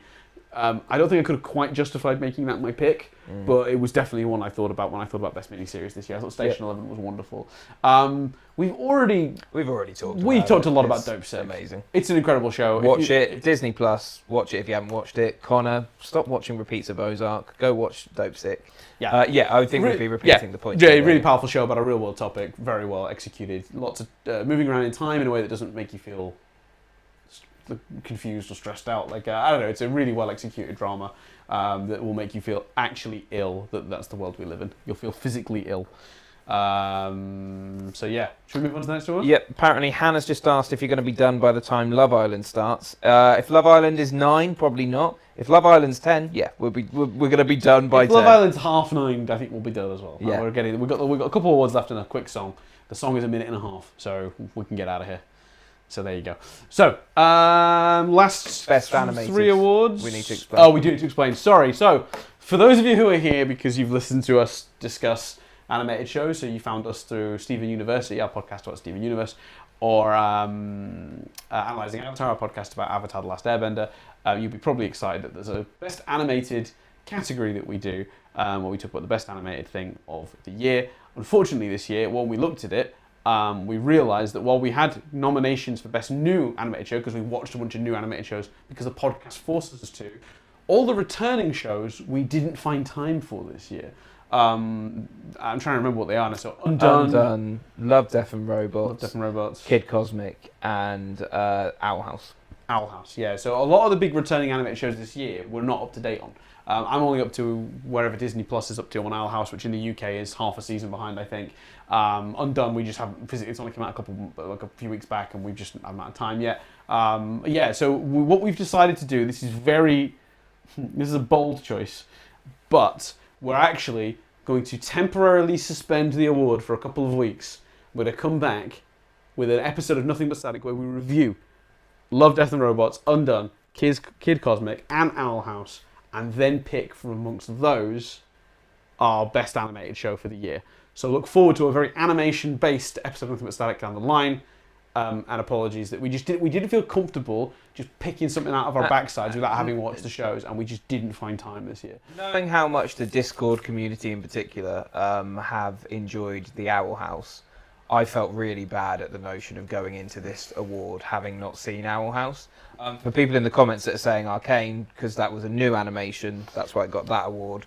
Specifically, these awards are returning shows in their second season. I mean, strictly speaking, I suppose a new show could technically. It doesn't say not. No, but it's the implication of the way we the missing word in the awards is returning, essentially. Yeah. So earlier in the show we do the best new of each of the categories: comedy, dramedy, drama, and animation, and then later in the show we do the returning ones. So these are shows that are later in their life. So Arcane will be eligible for this next year, and may very well win it. Yeah, because it's a great show. So So tune in to find out what's won Best Animation later down the line. So now we're jumping to Best Comedy. Best Comedy. So previous winners have included. Oh, actually, I don't think we'll have the same award for this, but you never know. Best Comedy: Parks and Rec, Louis, Silicon Valley, Last Man on Earth, Master of None, Detectorist, Fleabag, What We Do in the Shadows, Mythic Quest. Lots of good choices. This year, Dan has nominated, if I can get the envelope open, Ted Lasso. And Chris has nominated also Ted Lasso. See, I didn't know if you were going to go What We Do in the Shadows. So, What We Do in the Shadows, third season, spectacular, but the ending, I'm worried about. Right, okay. They made a lot of bold choices in the ending that I don't know they're going to deliver on in this new season. Okay. And the trailer just came out for the new season that implies maybe they're not. Right. So I had slightly mixed feelings about the ending because I thought it was very, very bold, and I went, oh, wow, that could potentially lead to some really good stuff next year. But it's a bit of a tease that I'm not sure they're willing to pay off. My other thought with Ted Lasso was I have changed my mind about the Nate plot. Not the episode where they kind of went back on it weirdly, but the actual doing that plot across the season. Yeah. When we first spoke about it. So we should clarify. Anyone who's listening who doesn't know, we talked when we reviewed Ted Lasso. There was a particular character that we weren't convinced of the A to Z of his arc being told in a way that made sense. We had not a lot, but we had when we were reviewing it. A lot of our criticism were based around how that character was handled and his growth was handled. And we just didn't like it, and yeah. So we've not discussed it since. So I didn't know whether you'd pick What We Do because that was too big a thing on Ted Lasso. So, but I'm guessing, like me, with that specific character and plot, I realised I'm not meant to like it. It's supposed to be upsetting to see happen. I'm meant to be upset by this, yes. And I know a lot of people, Dan and a friend from work, who have watched it twice and gone, no, it's the clues and the embedding is in there. Like even in season 1. I don't know about season 1, but season 2. I'm talking about season 2. But the embedding in season 2 was the problem because it was so overt. It was all of a sudden. That was our criticism. It was like someone snapped their fingers and now he's like. Well, I think there are. And I would describe that as embedding. Things like the photograph and stuff. There's some subtle moments in there apparently. I've not rewatched it. So no, neither have I. That's secondary. The problem. But yeah. But for me, the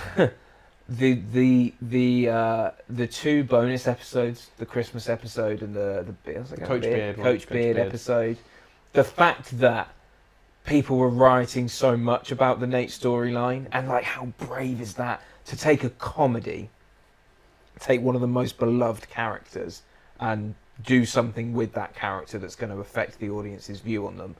That's bold storytelling that we haven't seen in many sitcoms. Yeah. And when it was hilarious, it was hilarious. When it was heartwarming, it was heartwarming. One other criticism is some moments, especially early on in the season, it felt like they were trying to do the Ted Lasso thing. It felt like, here's a heartwarming, swelling moment, and it almost felt a little bit forced. But when that show was on it, there's no other comedy that's as brave, as funny, as heartwarming.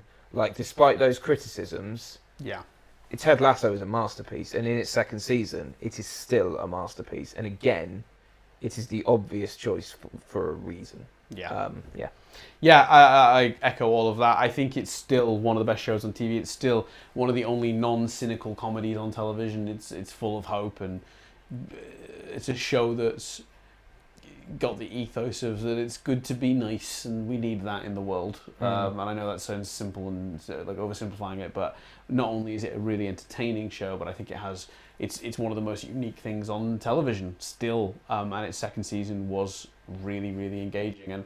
And any show that can be about football and make me give a shit is pretty impressive, because I do not give a shit. There you go.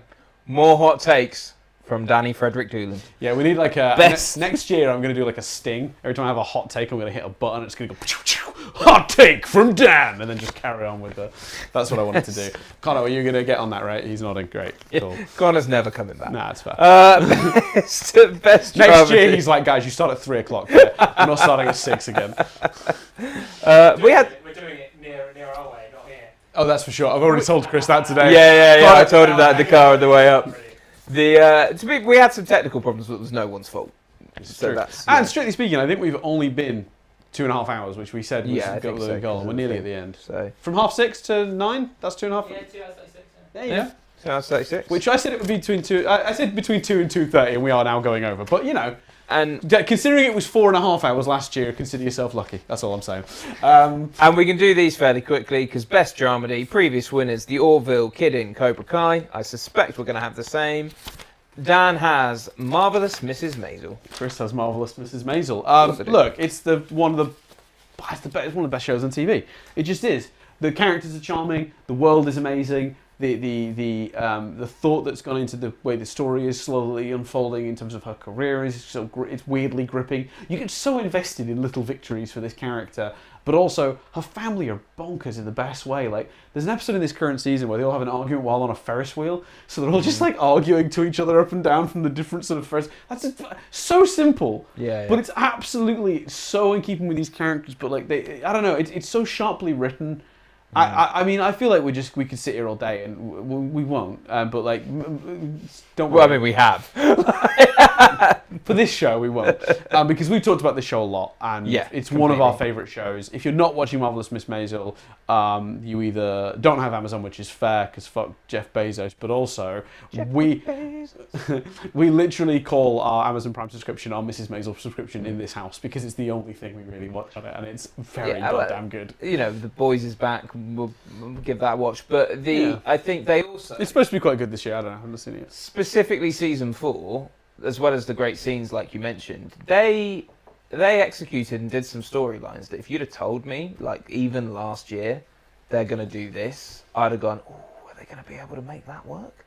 Are they going to be able to do that storyline and make it believable in one particular case? And they did it. Like all of the storylines that on paper shouldn't work were done, and it lived up to the promise.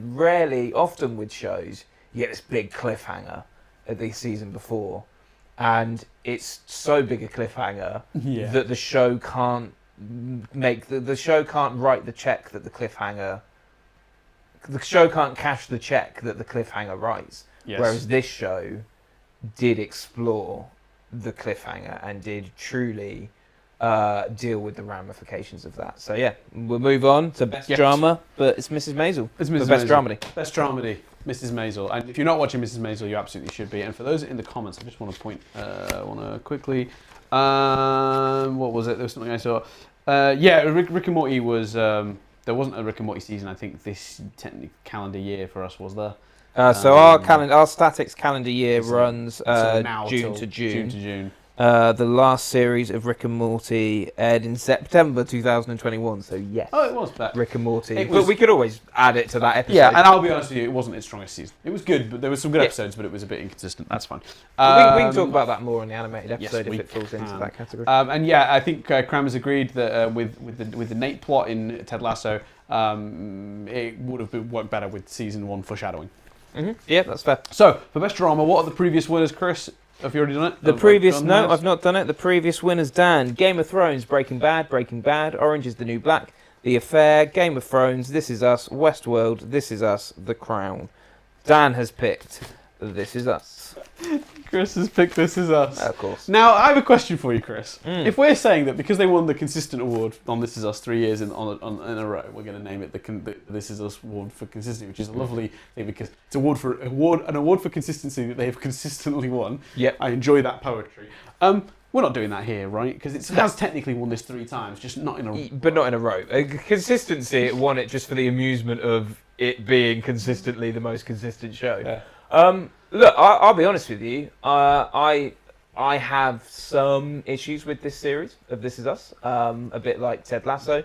I think some of the plot lines were a bit rushed. I think some of the plot lines in this would have benefited from being 2 seasons, especially some of the stuff at the end where they sort of ramped up. And there's some storylines that a storyline involving Randall in particular, I kind of wish maybe they didn't do. About where he as a character might go. Yeah, you didn't need that. Yeah, exactly. It was never really a plot. No, it was just a thing they referenced a couple of times. But yes, I see what you're saying. You know, but again, one, I think you can make arguments against some of those points. But two, when this show was great, it just some of the most incredible television, you know, that aired this year, without a doubt. And no drama comes close to the penultimate episode of this show. No drama comes close to the episode that focuses on the Miguel character of this show.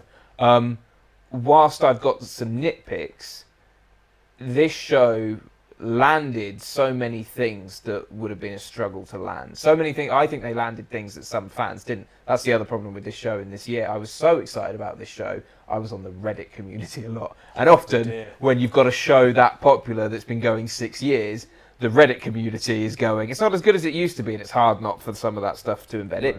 But I think the way they, given the challenge of everything they had to wrap up and do this season, absolutely remarkable. it was remarkable that they achieved what they achieved with it. And again, with those expectations. With those expectations, and still devoting the time to characters like Nikki. You know, Nikki My getting an favourite episode. character. My boy Just Nikki. Stunning. Yeah. And Beth. But and that's the thing. So all this, you know, there's a lot of talk about like what they had to rush and stuff.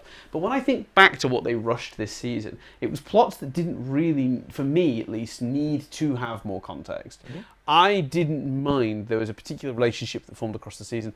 I didn't mind that it was done very quickly across an episode because it wasn't really about that relationship forming. It was about where that character was to get into a healthy relationship. It wasn't about really how their relationship developed and blossomed. I didn't mind that wasn't spread over a whole season or 8 episodes or whatever, because it wasn't really what that was about. It was about getting one of the two characters in that relationship to a certain place. Mm-hmm. So I got a lot out of it, even if some could argue they would have liked to have seen more of it. And look, because that criticism to me essentially boils down to I'd have liked to have seen more of This Is Us. Yeah. Wouldn't we bloody all? And the other actor involved in the that story. Yes, who was a wonderful actor and sadly didn't get as much as maybe we would have liked to see of that particular performer. But for me, I think as well, you're right, the pacing, to be able to wrap up all that stuff and still stop to do a Nikki episode, a Miguel episode, you know, tertiary characters that arguably didn't need one. Nikki's my favourite character. I was so worried that he was going to get sold to see this year, and he got one of the best episodes of the season. And the pace of it towards the end, it was so effortlessly, like they just took their time. Like those last couple episodes were really slowly paced, just like real like. I thought it was going to like barrel into like really fast paced, just like covering all this stuff and all that, but it was actually a nice leisurely walk through all these storylines. Third from last episode is the family having a meeting, like the whole episode, and it's like wow, that's a brave choice, but also like it worked for the story and the characters really well. And the story of, and I want to be careful here, the story of one character's illness, it is one of the best. Not only is the actor involved, is it one of the best performances of the year? Yes. But the exploration of that illness and what it does to the character, what it does to the family around them. Yes. I don't know if there's been a better execution of that on television, especially the penultimate episode, which explored that specific illness so beautifully. Yeah. And they use that illness as well to push other characters' stories into really interesting places. Like it was beautiful. So yeah, beautiful. This is us. So best drama. Very quickly, the last sort of like award, we've kind of already done it, but pipped at the post just for the show that we kept nominating or kept coming up but didn't win anything. Sadly, I think we've both agreed is going to Space Jam 2. What a movie. To Imagine Dragons' most recent album that apparently they clearly have because they're touring. It's coming out 1st of July. 1st of New July. album's coming out 1st of July from Imagine Dragons. They're playing a stadium show before their new album's out. COVID in it. Fair point. That's a good answer. Yeah, fair point. So it's going to. This is going to happen. I think so. It's the best show we've not given an award to. Basically, it's the only show. You know, you like to come out of the Statics feeling like every show that should have an award has got one, and I think other than Space Jam 2, we've sort of covered all the things. I just look at the list. I think we've covered. The fact that we even talked about Minx. I think. Yes. So I think it has to be. This is going to hurt. Loki. We talked about Schmigadoon is one that was great. That would have been good. Schmigadoon would have been good to give something to. And maybe, but yeah, I think This Is Us is heads and shoulders above those shows. So, because I want to end this quickly. And obviously, we just don't want to waste any more of your lovely people's time. You've stuck with us this long. It's been a lovely, joyous time. Having a good one. I have done a closing song, but I only had about 20 minutes to prepare it. So, what I have done is I've taken an existing song and reworked the lyrics for this example. It's a short song. It's a minute and a half. In, out. You don't have to put up with me for very long. Badly performing. As someone spotted earlier in the podcast, the uke is here. I know. It's the dickheads pull out you. The pressure is off you because in this episode, the audience got to see Connor. You know what I mean? We've peaked. Nothing's going to beat that. I'm not sure how Connor feels about me making him such a big part of this.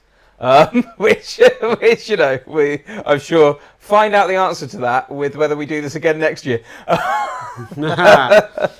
We've been called out very briefly by Bianca for not nominating Inside for an award this year. Inside actually just came out in time to be last year, and we gave it best special. So an award we retired this year because, quite frankly, nothing was up to snuff. But yeah, so you got it. Oh yeah, sorry. It's literally my shirt. I'd forgotten I was wearing this. I am wearing an Inside t-shirt. So yeah, I'm a little bit scared about doing this. But I've not practiced it very much. I'm definitely going to make mistakes. I'm going to be stopping and making fun of myself because I'm never going to get through it cleanly. But yeah, this is me with 20 minutes of free time. Oh yeah, I was actually saying, you guys will definitely, especially the Steven Universe people, will know what this song is. Hey there, have you heard about our dumb little podcast? It started so long ago. 10 years of reviewing to forewarn the human race that invasion is a waste of space. And you should probably watch The Good Place. I knew I was going to stop there and get stuck because it's a key change and I wasn't ready for it because I haven't practiced. When we started, oh my god, I knew this was going to happen. I'm going to go the line back to get into that. You should... Oh, this is awful. This is like my nightmare coming true. You should probably watch The Good Place. When we started streaming wasn't such a big deal, but the pace the landscape shifted was unreal. Oh, one thing remains true. Not many of you listen, but we love the ones who do. We've had some good times and no real revenue. The success always success always evades us, but we're still not giving up. Why aren't we giving up? We probably should give up. Da da da da da. Da da da da da. Da da da da da. Oh, there we go. Oh, that's awful. That was really bad. Great. Sorry, everyone. As Cram has just put in the comments, range-wise, it's one of the most difficult Steven Universe songs. Yeah, so I thought that was fantastic. Yeah, sorry, everyone. That was great. I awesome as well. I'm sure it looked great because we've got a really awesome person doing awesome camera stuff. But yeah, it was really tricky because I practiced it twice. It was great. I thoroughly enjoyed it. Connor, loved it. Big thumbs up. Thank you. Tip to the post award goes to Dan. Appreciate it. So that was a mess, but fun. That was brilliant. Listen, 250 episodes, 10 years. First of all, in terms of tonight, a huge thank you to Connor. Give a virtual clap to him in the things. I can show myself. Oh, here we go. We're going to see a little bit of Connor. Let's do it. I want this. I want to see the shot. Go for it. It's me. Hello. Hey, Connor. who has genuinely done an amazing job and Yep. put up with this nonsense for Put up with this nearly nonsense. 3 hours now. Giving up his day and his evening. We adore you, Connor. Thank you so much for doing that. Yeah. And thank you to you guys. Like, I would honestly, I know we joke about having low numbers of people listening, that was watching. the second verse of my song. I would have an active, like, what's been so sweet tonight is just seeing the chat flowing, seeing people comment. It's been absolutely brilliant, and that means the world. I will take that over thousands of people listening any day of the week. So it really does mean the world. It's meant the world for 10 years. It's a huge achievement. Thank you for all your hard work. Let's be honest, you put in more than me. He wrote a song. He's written a song. He does the editing. 20 minutes. It's not really work. So yeah, it's so much fun to do, and you know, it's we wouldn't be doing it if it wasn't fun. And what makes it fun is interacting with you guys, the community we've built on the Discord. It all means the world. We've been doing it for 10 years. No sign of stopping. If we were going to stop when we should have, we'd have got about 2 years in. But we 2 is generous. we will plough through because of you guys. 10 years. I'm proud of us, man. I am too. I think, I think it's nice that I've always said that I would prefer to have a really small community that are really engaged with the discussions and what we do than like a huge community of where most of them are insane and the YouTube comments are just like a minefield, and I think considering this is basically our hobby, and I think that's the real reason you keep going, right? You could, anyone who was trying to turn this into a business venture would have given up a long time ago, and I think we've more than proven at this point that the reason we do this is because we enjoy doing it. There is nothing more entertaining, more enjoyable for me than to sit down and bullshit about TV with you and make fun of Imagine Dragons. I think as well. You know what the closing song is, right? I really hope you've loaded up. Although then we might get a copyright strike. Yeah, don't give me a please. I don't want the copyright strike. Because I think the other really, just to get kind of real as well for a moment, the I don't think we've ever said, the other thing that's really nice is, and again, thank you to the audience for justifying us doing it and allowing it to happen. It's so easy. I have found, and I know my friends have found, that friendships you make at university are some of the hardest friendships to keep. Yes. Because you're often not from the same hometown, so there's not a natural gravity. You don't have, the only friends you have in common are uni friends, so unless someone has a wedding or something like that. And I think we genuinely would have stayed in touch anyway. But we are, you spoke at my wedding. You were one of my best men, and I think that it is, as I said to Connor on the way up, I got lots of amazing mates, but the kind of, in all its terminology, the most brotherly relationship, the most picking at each other, winding each other up in a really fun, good way, is with you. And I think the podcast is partly responsible for keeping us so close. And it's a good excuse to keep talking, right? I think there's definitely, there are lots of friends from uni that have just drifted, through no reason of lack of a strong friendship or whatever. Just so it was as we put in the description of one of our very first episodes. We wouldn't shut up about TV, so we just put a microphone in front of us because we always said that these were conversations we'd be having anyway. I'm things like privileged to continue doing it for funsies. And so thank you to the audience for allowing that to be a thing and allowing that to happen. So thank you very much. A couple of quick comments just to think. Chris, that was really good. Chris doesn't play anything. It's very true. Shots fired. Justified. Chris, am I allowed to demand best game show for next year? From Bianca? Nope. Oh wait, no, yes, because that will make you watch more game shows. So yeah, it's in. I listened to the stream while drawing, and I really enjoyed it. First time listening to the Statics. Thank you very much for joining us, Keaton. We appreciate you joining us. We've had a good time. Laddie says been busy as hell recently, not been on the Discord much, but it's a fun community for sure. At showing Connor, Richard added definitely a pepperoni man. You could take that numerous ways. I'm going to leave that comment contextless. The sun is still down. It's all good. Yeah, because we see. Oh, actually, credit to Bianca. Bianca's watching. What is your time zone right now, Bianca? Bianca needs to comment and let us know because it's got to be right. 1 second. I'm gonna check my phone if there's any comments there as well. Let me just see very quickly. It's like 4:30. That's Am I crazy. right? 4:30 in the morning. That is incredible. So thank you so much for sticking with us because that's crazy.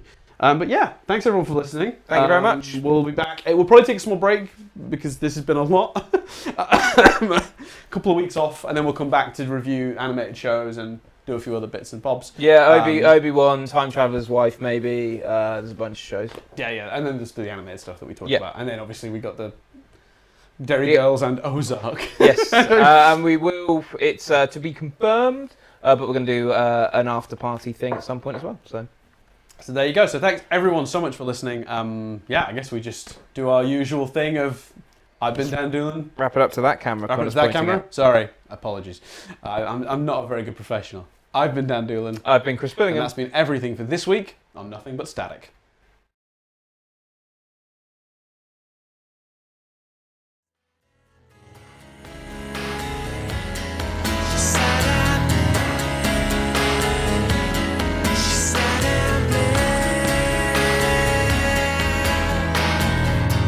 Just an hour away, driving very fast. Something very strange on the motorway. Driving very fast. Just an hour away on the motorway. Something very fast. Something very strange. Just another day. Driving very fast on the motorway. Getting back on track. Just an hour away. Make another turn. Let the music play. Just another day. Driving very fast. Something very strange on the motorway. Driving very fast. Just a Saturday. Such a Saturday. Just a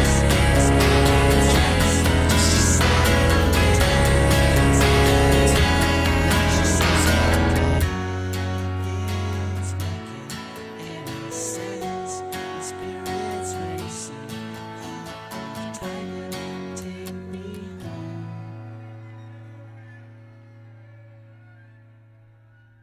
Mr. Bush has also repeated his warning.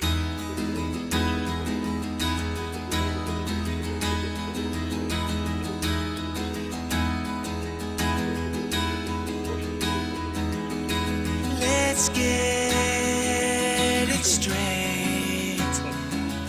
It's nothing worrying. I've been there, done that. I think I lost it for a while. It's too early to wake